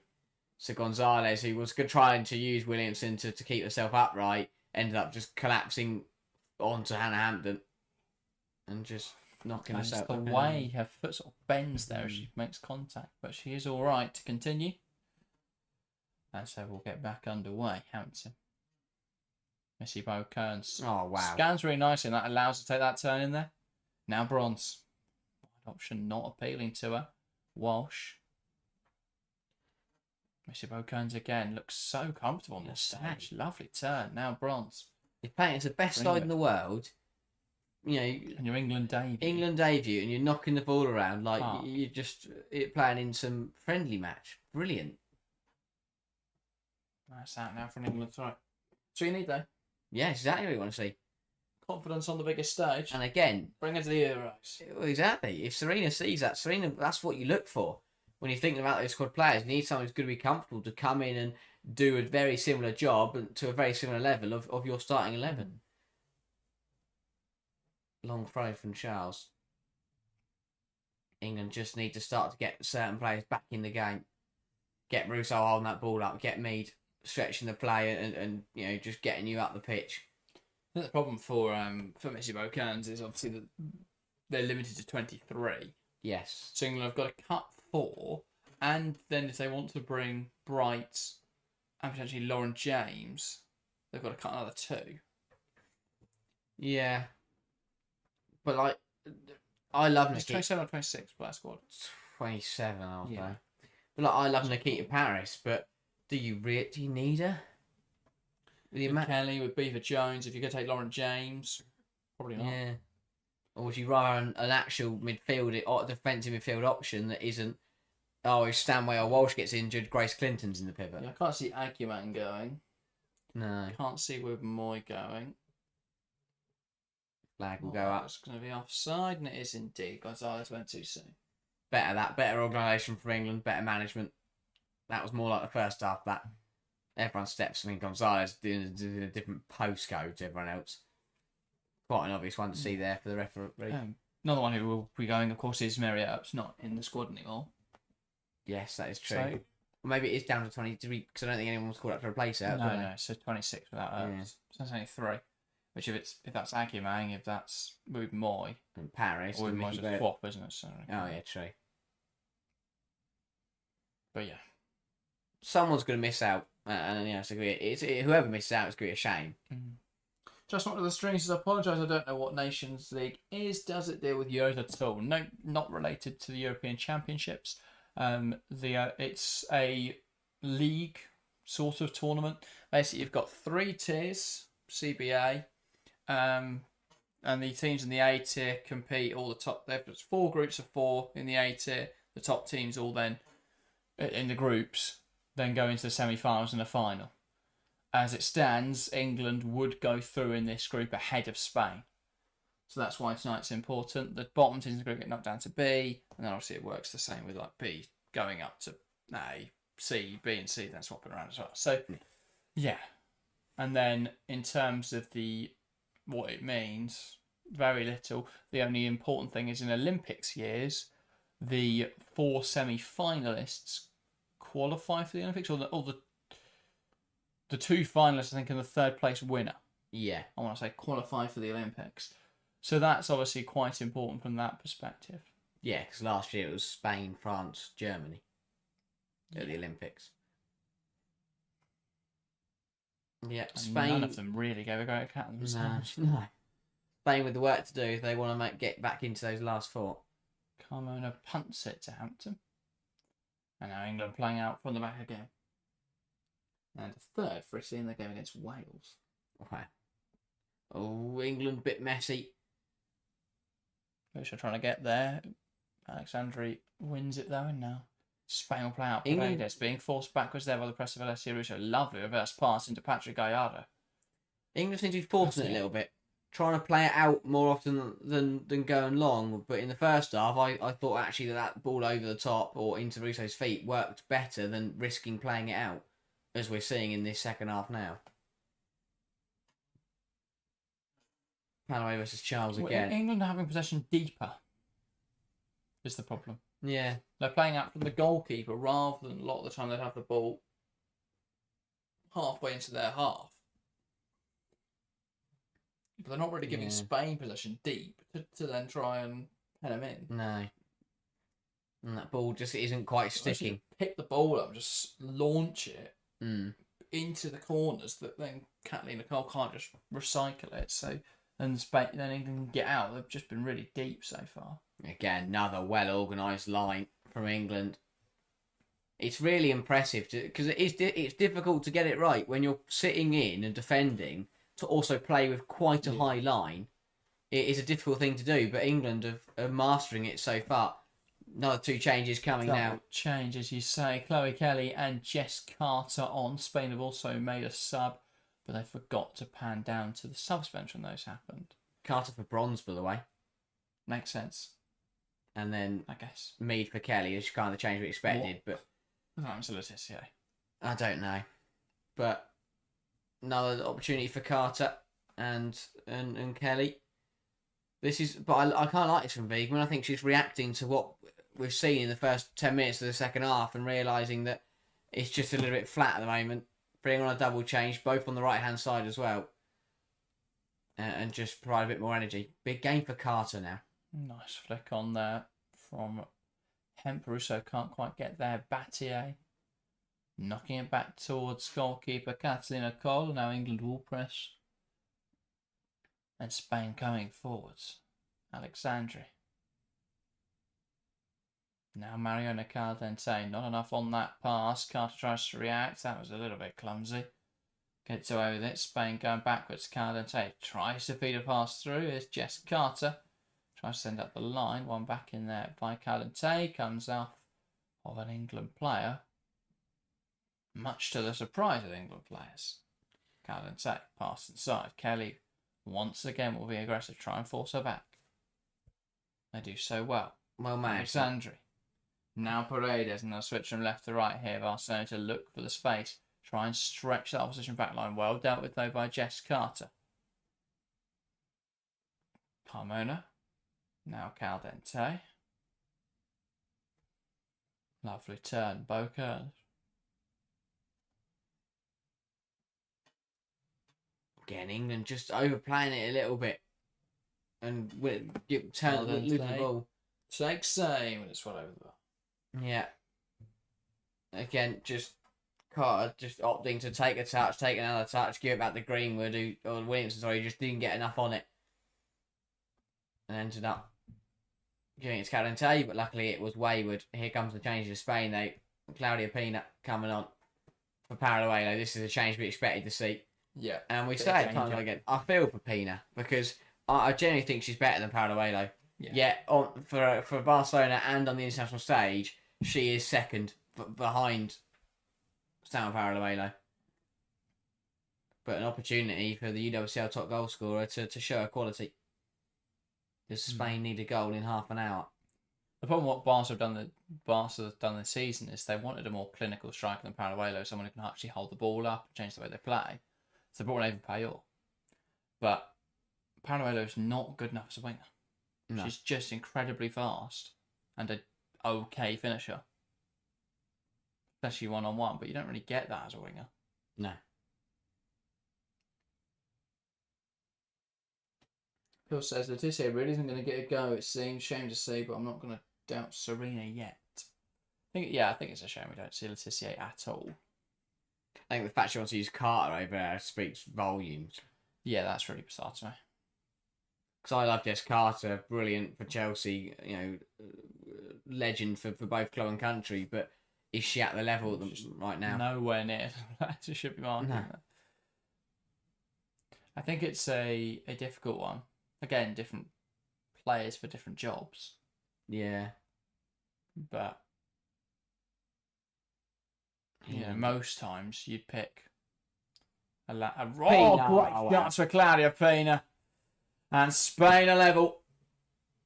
She just makes a difference. She absolutely makes a difference, Claudia Pina. Brilliant player. She gets half an opportunity. She slots it home and it's Spain 1, England 1. And it feels like everyone in the crowd just has to go, fair enough. Claudia Pina, what a player. Really tidy. Too easy from England. England have really looked much worse second half. And I think it's compounded by the fact Carter comes on at right back. Pina goes on to the left-hand side. And now is just running at her and causing all sorts of issues. Not even running at her. No. Because where is Jess Carter? Just doesn't get back in. That space, the space between Williamson and herself. That's a problem. Pina shouldn't score. It's a brilliant finish, but she shouldn't be allowed to score from there. No. There's two players there. It's a brilliant finish into the far corner. You've got a very inexperienced player in Missy Redcones who's making her international debut against Spain. You've got Jess Carter who's not at the level anymore. Yeah. Is there a surprise that's happened? And you've got the UWCL top goal scorer and a player who's been brilliant this season. Yeah. For Barcelona. Form player, really. Yeah. Absolutely. Really tidy. England have got to react now. Need a goal. Need to win the game. To reach the Nations League last four. Here's Kira Walsh. Looks just to lift that inside and it bounces up and into the hands of Catalina Cole. Well, that's the most positive thing we've seen from England in this second half. Yeah, that's as it was coming. Yeah, the performance has gone down really for England, but I don't think Spain have been brilliant. But then, Claudia Pina comes on and just changes it, really. Yeah. Difference maker. There you go. And again, she's on the ball once again. The ball forwards here, causing issues for Missy Beaucaire. Slots it to the right-hand side. Battier looking for Bon Marti. And Greenwood will just see that back to Hannah Hampton. Now, the pendulum swings back in Spain's favour and all the pressure's on England. Because Spain can sit at 1-1 and they will go through to the semi-finals. Now, Jess Carter tries to have the lines picked up by Pina again. Out now, though, for a Spain throw, much to the frustration of Carmo. But then the Lionesses folded and given it the other way. She gave it one way, Carmo turns around and shouts at her, and she gives it the other way.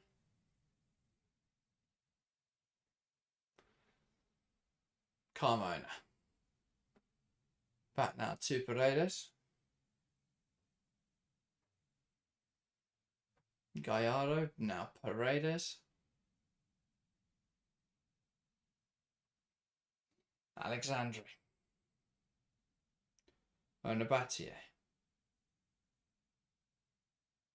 Caldente, now Bonmati, Caldente, Bonmati again, Caldente again.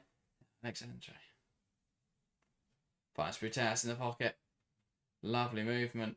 It's a difficult one there. She just sort of ran into Chloe Kelly. Not really where Kelly can go. Yeah. Yeah, Kelly dives in and the Brutas just knocks the ball over, runs into Kelly and gets a free kick from it. But it's all one-way traffic now. Spain are really in control of this football match. England just can't get out. But they can't get out because I think they're trying too hard to play out. You know, I thought it worked better for England in the first half when they did look to just play that ball direct into the space behind Spain or into Russo's feet. But now England are just trying to play out their own area and it's really not working. And now Putellas has got an opportunity. Pina's over it as well. Yeah. And this will be a conversation To put Spain in front. Either way, you'd expect Hampton to be tested here. And it is Putellas who'll run over the ball. Let's Pina take aim. It's a very good effort, but a good stop from Hampton. She does well then to pick up the pieces after her parry. Not a bad effort. Just need to get a bit more height on that. Had the right whip. Just needs to get a bit more height. And a little bit more pace. Because Hampton had time there to scurry across and attempt to claim it. One or the other, really, isn't it? You either loop that into that top corner or you drill it into the bottom corner. That was more a bit of a loop into the bottom corner. Yeah.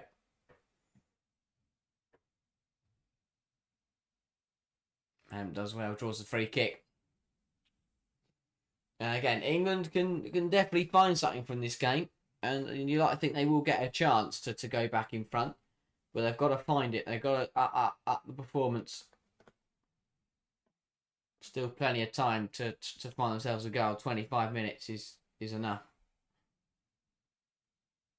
Who's this an issue for? Someone's down for Spain. And for England, sorry, it's Hannah Hampton. Yeah. This doesn't surprise me. Yeah. Sit down for Hampton. Serena can get the players in and work out how they're going to approach the next 25 minutes. Yep. Because England already made 3 changes now as well. So it's not too many options for Wiegman to use. Well, it's a chance to change the message or to reaffirm the message. It's a chance to sort things out tactically. Yeah. So shall we just use this now, Wiegman, to get the team in, have a discussion? Who would you look at? I guess Beaver Jones is probably the obvious option to bring on. And then... possibly. So the stream says, hi guys, just remembered this was streaming. Thank you, Summer. Thank you for joining us. You only missed 65 minutes, that's all right. 2 goals. Nah, that's all right. But and then we're noticing there a conversation between Hampton and Captain Williamson moments before Hampton then fell over an injury. Yeah. At least don't make it obvious, England. I don't think it was. I think you're drawing... Oh, sorry, yes. It was just a completely random, different conversation that Williamson had. Keating got a little run out as well. That's good. That's how you really sell it, don't you? Yeah. Send your kit for a jog. I love it. It's brilliant. The mind games in football with these goalkeeper injuries. Well, 24 to play then. Hopefully England have used that break to find something different. A second goal in the Portugal-Belgium game. It's Portugal 0, Belgium 2. Wow. That's an important goal again. Yeah. Well on their way to staying in League 8, Portugal. Look like they'll be saying hello to League B next Nations League campaign. Yeah, which will give them a chance to have a bit more of a positive Nations League campaign, to be fair. Yes, that is true. I mean, the next Nations League is in 2027. It's not every year. Well, no, next year will be World Cup qualies. Oh, yes, of course. So, last year was Euros qualies. Yeah, that makes sense. What we could do about 2 years and about the Nations League for 2 years. Dunno. Cry. Yeah. Well, hopefully we'll get to see England playing it in October. But at this rate, it's not going to happen. Need to find something different because, again, dispossessed and Spain want to use it. I get why it happens, but the fact the Nations League is sort of the same year as the major competitions it's It's a bit daft. A bit annoying. Yeah.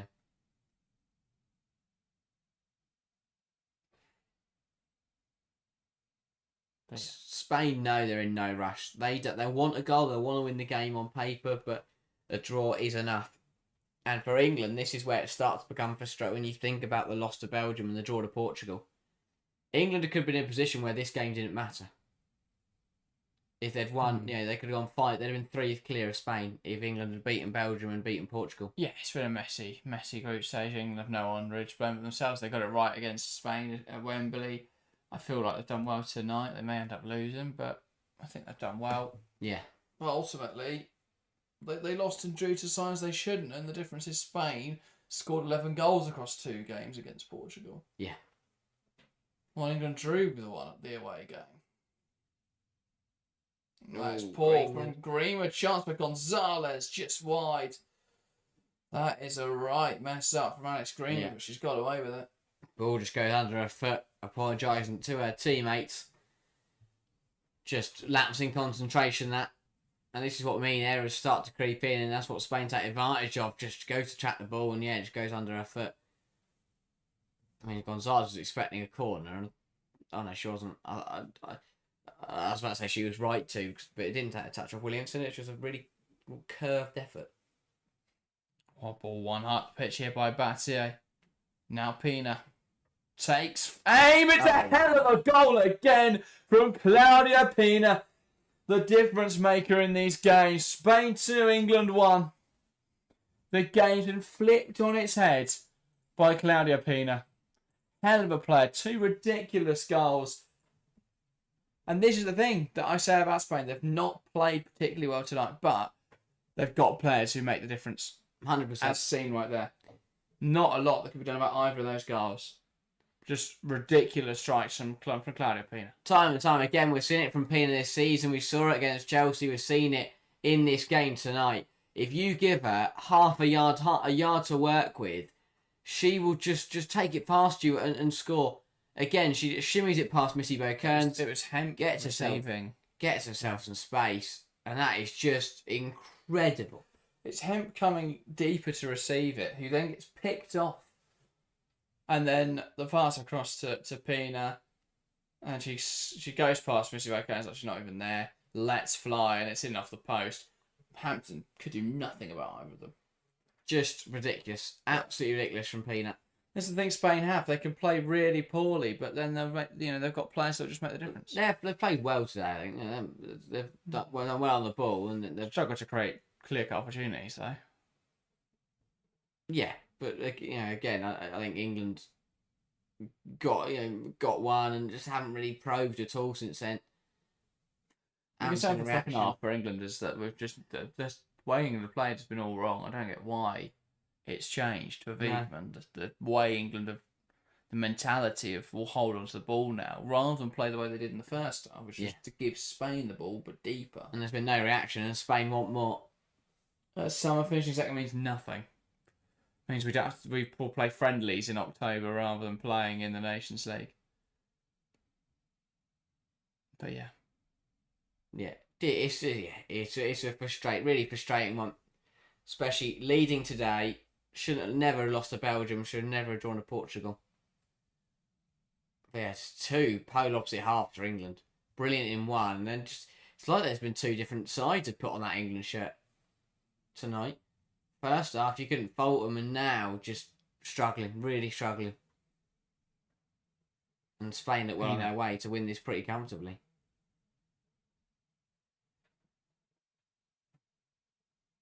It's just it's a difficult one because Spain have brought on Pina, it's made all the difference, but England have looked to cut. It feels like they've had to bring on Missy Bokearns and Carter, and Spain have got better, England have got worse with the subs. Yeah. It's just not a position you want to be in. But, Stanways was forced. come off through injury, and you want to give Missy Bocan's opportunity, but the problems have come down her side. And Carter, I just can't understand why she's playing for England. No. Played well against Portugal, but that's Portugal. It's a different kettle of fish. That's a Portugal side who are about to be relegated to the B League of the Nations League. Frustrating to see favourites picked constantly. Maya Letitia, I don't know what she's going to do to get a spot in this side, but Jess Carter cannot be coming on in the big matches in the European Championships. If this is the final in a month's time, and in 2 months' time, and bronze needs to come off after an hour 70 minutes, we can't be bringing Jess Carter on. Someone asked, we finished second, do we still get to go through World Cup qualifiers? Yeah. Every nation goes through World Cup qualifiers. It won't have any impact on that, I don't believe. I don't think the winners of the Nations League automatically qualify for the World Cup. Just one of those where we go, like last year, where we played USA and Germany, and both games were really disappointing, and they didn't really mean anything to anyone. We have to do that again this year. Well, it's all it's friendlies across the board there. Yeah. And any Euros deciders, where you had teams who hadn't qualified through the qualifiers but finished like third, whatever it was. Yeah, we want to have a competitive October. Just but that's all right. We'll get to watch. We'll call USA back, and they'll bring just a third of their players, and then we'll lose to Germany. See, no one wants that. We want to see England playing big games and competing for trophies. Oh, Carmona and how Pina can't just deal with her on that occasion. Yeah, it's a long 15 minutes now for England. Another change coming. Ella Toone coming on. Well, when the ball next goes out. Who's Toone for? No, Park. It is happening now. Jess Park. That'd be interesting. I think she was given 2 starts against Portugal and Spain, and I can't say I don't think she hasn't shone. No, I think she did everything right in the Portugal game. Tonight, yeah, the midfield went a little bit missing, to be fair. Yeah. Got an assist at Portugal, played fine, played well. Yes, the problem is tonight for her was that she was kind of being skipped because one of the defence would just. Oh. Does Carter want to defend? Yeah, She's just miles off Claudia Pina there. I can't understand how, as a manager, you look at that and go, I want her at the Euros. Yeah, it's a different. I think she was a brilliant player, but she's lost a yard. She's nowhere near No. Pina there. Nowhere near her. Yeah.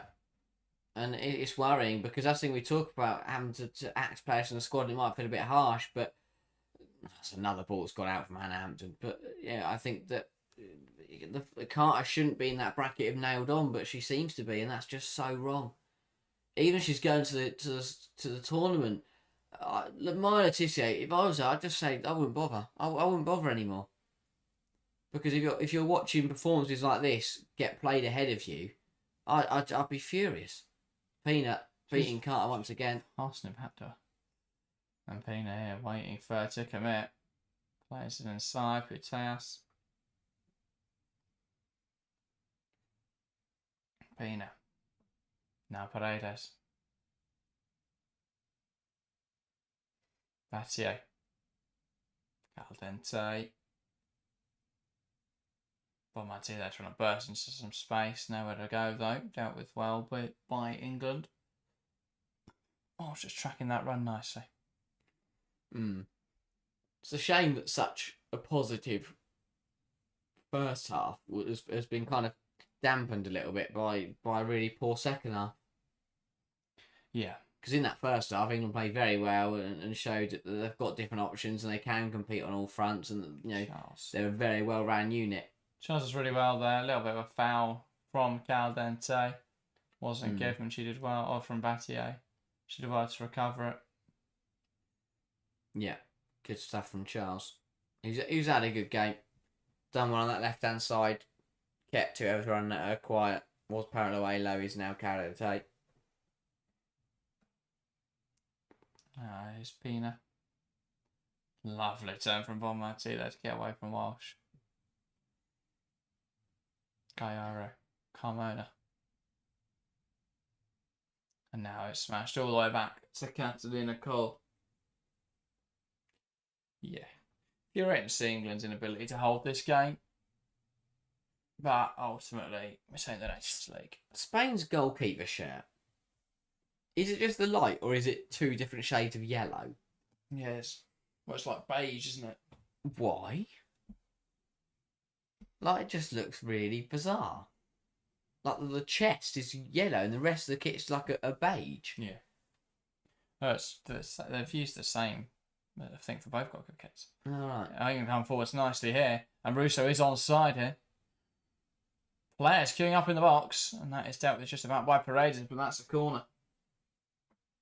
Well, it's going to take something big from here, but, if England get 1 goal, suddenly... It's a really nice exchange between Toon and Russo. Russo's slightly offside there, not caught there by the lino. No. But if England can get a goal, bit too early. Suddenly there's a bit of belief. And there would be time left to go and find something. Oh, but they've halted things to watch Battier and Missy Kearns having a pushing match. Everyone's favourite. Just everyone messing around at corners. He's got to be on the money. So his options in there for England. Ball in. It's flicked up in the air and I don't know what Carter's doing.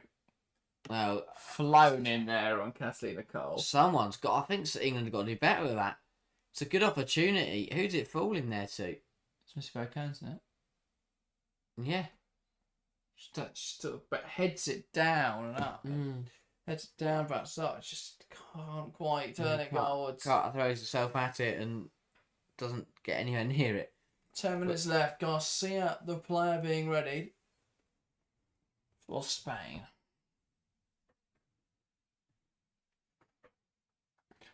England as well needed some goals. The only sub they made was Toon. Would you not have brought on, I don't know, Beaver Jones and Swell in that moment? Would you not have looked at Chloe Kelly? The problem was that they'd already used Played 3, around. so Yeah, that's true. I think that Serena didn't want to use all 5 and then end up on the brink, someone getting injured. Yeah. But yeah, I think the reaction was timed well. She felt that the game was slipping away from England, realised things weren't going great, brought on some subs, had a goalkeeper sit down. But the problem I don't think either sub had a positive impact. No. Carter's not looked particularly good, and Kelly's not. I've not seen her. No. Not really been involved in this game. I forgot that she'd even come on. Yeah, tidy for Missy Kearns, but the pass is just not quite right. Yeah. Feels like England just want to, if they get an equaliser, it's a draw, but they just want to see this result through as, not see it through, but make sure they keep it at 2-1. Don't allow Spain to make this look any more convincing than it actually is, or Pina. get silly. Puteas. Here's Carmona. Puteas and Carmona just exchanging passes.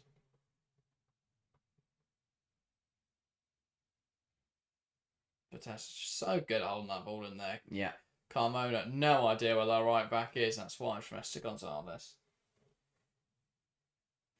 Yeah, again, good foot from Barcelona.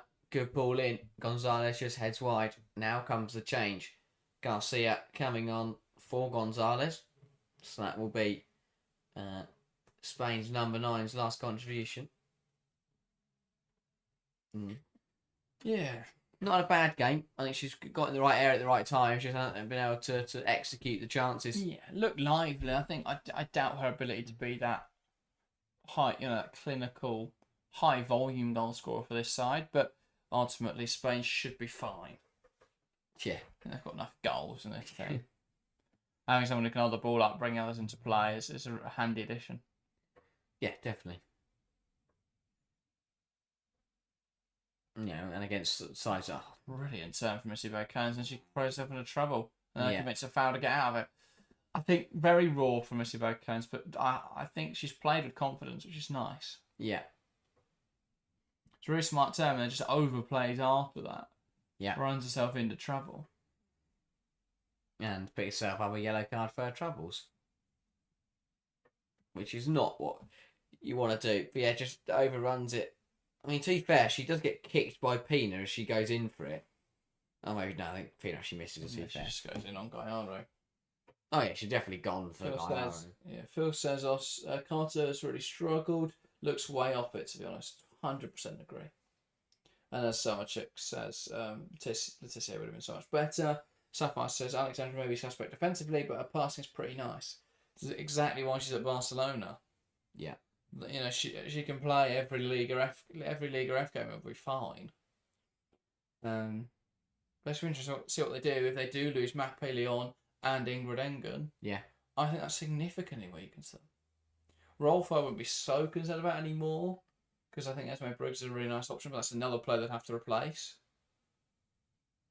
Just problems across the board at Barcelona, really. But they're gonna have to, they're gonna find something to combat their ex-manager and Leon, and Chelsea coming back with more investment, and Arsenal probably spending money after winning the Champions League. It's gonna be tasty next season.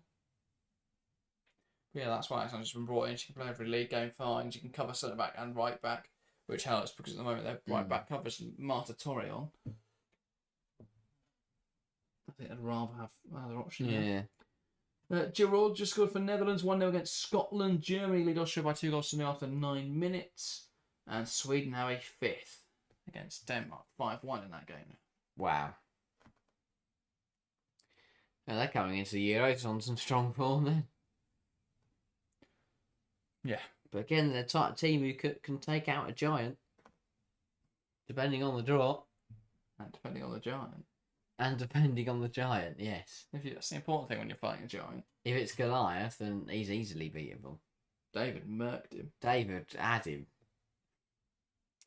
Yeah, I think the other thing positive for Sweden this tournament is they're in a group with Denmark, who they are currently beating 5-1. Germany, Poland, and themselves. I think they've easily got the measure of Poland and Denmark, so they should get through without too much. Germany will be depends difficult. How much Payor can really carry Poland, because she might just score loads of goals and they win every game 4-3. I'm just really frustrated by the way this year going into this Euros. On one hand, it's good from an analyst's point of view because we sort of understand, we know how every game's going to go, but it's less good from a spectacle because of the Nations League. Yeah. Like the fact that Spain, Portugal, and Belgium were all in the same Nations League group and are all in the same Euros group. Like the fact that Iceland, Norway, and Switzerland all were in the same Nations group, all are in the same Euros group. That's something's dodgy going on there. That's way too many teams in exactly the same group. Well, you've got 16 of the best teams in the world, and you're splitting them into 4 groups twice. Statistically, it's not unlikely. I mean, yeah, that's a lot of combinations. But they've used the randomizer, but not really refreshed it properly. Yeah, but there's pots as well. So you're taking the same pot 1 team, same pot 2, same pot 3, and same pot 4 teams. That's just daft. So the chances of getting it lined up, I mean, there's some teams in the Nations League A that aren't obviously at the Euros, and some, but overall it's the same sort of group. It's the only reason, yeah. I'm glad. And then Sweden and Denmark are also in the same group. Yeah. I'm glad England didn't get anyone that's in their group. Really? Yeah. I don't want to watch England play Netherlands, France, or Wales more than once. Oh no, I meant more. I'd love to have Portugal and Belgium. Oh, right. Yes. France and Netherlands. Yes, that way around. Yes. Such a tough group at the Euros. I think one of them's got it killed off, and France looked brilliant, and then suddenly it feels like it's. I mean, England also are brilliant, and I think Netherlands under pressure. Yeah, I don't really know what's happening. It's weird when you know your manager could leave after, because sometimes Friday was right. They got tanked by Germany. They did. I don't think that bodes well. But sometimes your manager, knowing your manager's leaving at the end of a season or the end of a tournament can motivate you to go on and win. Sometimes it can just be like, oh, I don't really care because they're leaving. Carlo's down in some discomfort here. This would be a huge loss for Spain. It would. And I'm disappointed for Carmona to miss out on the Euro. If it's not an issue, what happens? Just she kicked the ball away. Just felt it go immediately, waved over to the bench. Someone says, what does winning the Nations League actually do? It's a trophy. You get a trophy. Nice shiny trophy. Yes. This year doesn't do anything, I don't think. I think it's only in the year of the Olympics that it matters because you get Olympic qualification. But you want to win trophies. You want to, keep the success rolling. Keep the players happy. As false flag says, makes you happy. Yeah, there you go. I'd rather watch Nations League matches and friendlies. At least there's something on the line. Whereas I don't want England played 2 friendlies across last season. Lost to Germany in really bad fashion and drew 0-0 with USA because USA brought none of their players. I think it's better seeing England playing competitive fixtures than playing San Marino and scoring like 17 a few years ago. Yes, that is true. Something ridiculous like that. But maybe not that high, but it was something stupid. Yeah. But equally, I don't care about these games just as much. But there you go. Yeah. I think it's ruined to me a little bit of the Euros. Oh yeah, doing it in Euros year is stupid. Why just do You it? don't really have another option because the other years are used for qualification, aren't they? They are. This is a stupid thing. Just bin it off then. How quickly Harry just completely changes. No, mind. I like the tournament, but yeah, when you mention the practicalities of it, is silly. And the fact we're playing it now. What if they did the Nations League with sides that aren't in the Euros? That'd make it more interesting. I mean, England obviously wouldn't be in it, and none of the major nations be. It's really boring, and no one would watch it.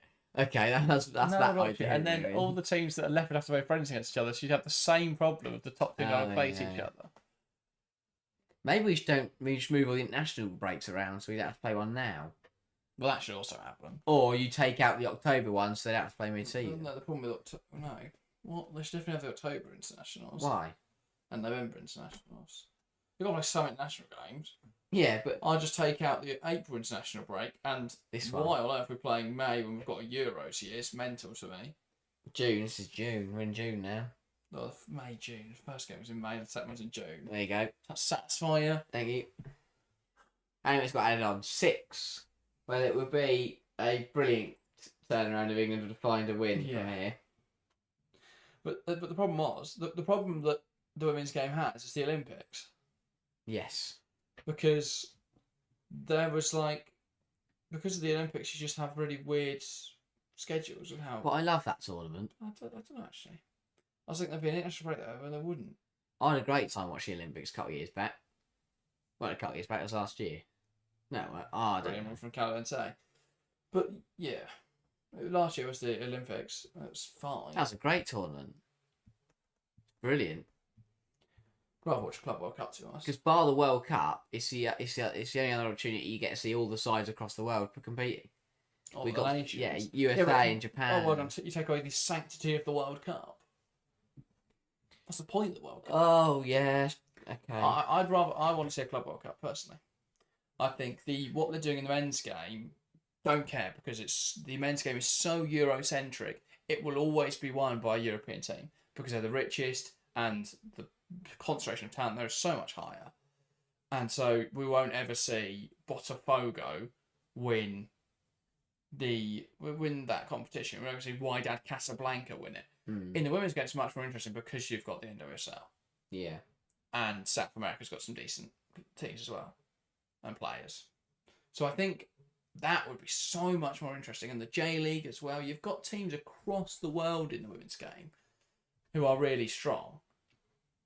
I think bringing a competition like that, which would spread the money evenly when women's football was still in its infancy, would be really important.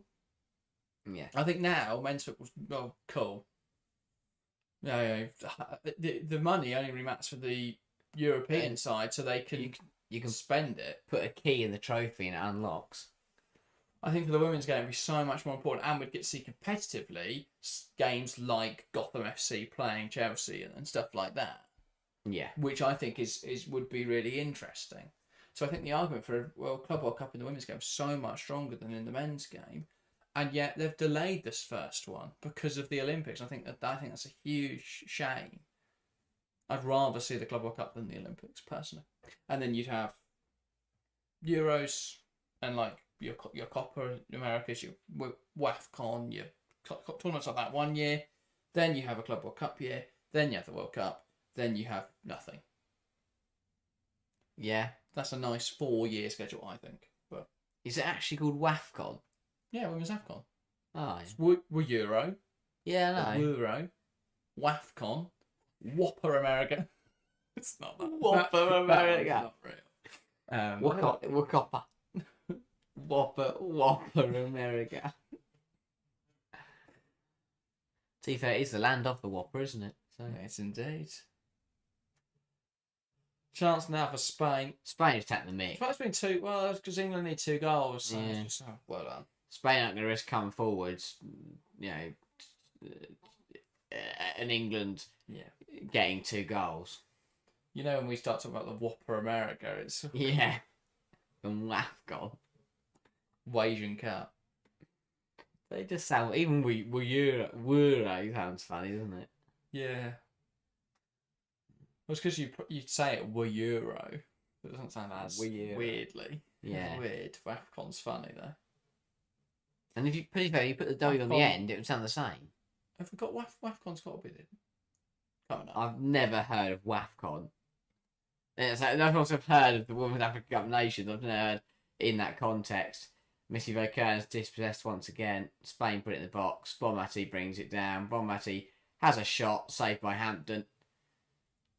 Bonmati again, cuts it back to Garcia, who doesn't take a shot, should have, gets dispossessed, and now England have the ball. Oh, but Toon's getting around his own area. Here's Putea. Runs out of road. Just messy from England. Spain are just running around, just laughing and having a bit of fun. Just seeing who can run it closest to the goal before England stop them. Is basically what they're doing. Just trying to find out when 126 is.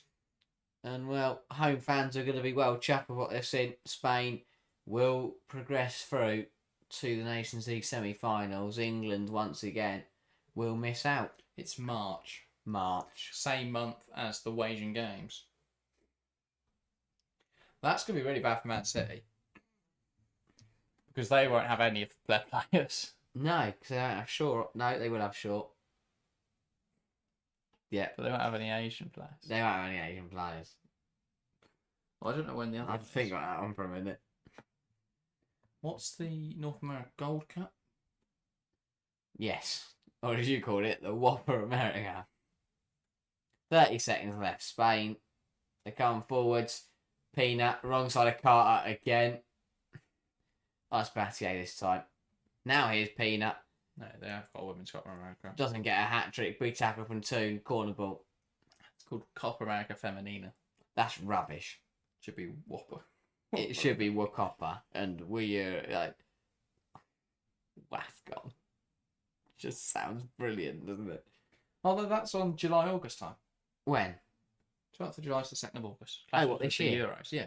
Oh, that makes sense. I don't know if the US are in it. Spain with the last kick off the game. They must be. Not. What? Because all the Copa America only just recently in the men's game introduced. Oh, yeah. So they don't even qualify for it. They play the She Believes Cup, don't they? That's it. No, that's the other one. That's the one they just invite teams in and they beat them. And they go, we won again. That's it. There we go. Full time here in the Nations League. England knocked out and Spain will progress into the semi-finals with this 2-1 win. Ultimately now, all eyes, all attention turns towards the Women's Euros kicking off in under a month's time. Very exciting. But this was a nice precursor for the tournament and we will be back for the warm-up game between England and Jamaica. Will be our next live stream. So that is very exciting. That's been brilliant. I can't wait for that. But yeah, a game that would have been really nice to win. Would have been nice to see England get through to the semi-finals, but didn't quite happen. Only got ourselves to blame. Should have beaten Belgium. Should have beaten Portugal and didn't. Did the hard Would have part. been 3-1 goal difference then, probably. Yeah. Or drawn tonight, knowing it would have mattered. Yeah. The hard part. Beat Spain at Wembley, but then messed up the simple bit. They don't qualify for the Copa America Femenina. Grand. Just because there's only 10 nations, so they all go in it. Great. There we go. Right, we'll be Euro back. time. Yes, look out for our current series where we are reviewing every WSL club season so far. If you haven't already, go and check out the last 2 days because we spoke about Arsenal and we spoke about Aston Villa. So head on over, go and watch those 2 videos. And if that doesn't satisfy you, we'll just wait until 10 o'clock tomorrow morning when Brighton will be out. And we're going to keep That's doing a good that one. over the next... Today's wasn't. No, they're obviously they're all They're brilliant all if you good. watch them all. That's good. But yeah, go check out the whole series, and then once that is finished, we'll be starting our Euros preview. So look out for those. We'll be previewing every single side going to the Women's Euros. So lots of content. We're posting every single day in June. So if that's not enough content for you guys to watch, I don't know what you want. So go and check out all of that. We will be back with all the videos throughout the next few weeks. We'll be back with our next live stream for England versus Jamaica in the warm-up game for the Women's Euros. Then obviously we're in full throttle Women's Euros mode. Cannot wait. That, though, is everything from us today. Thank you guys very much for watching, and we'll see you next time.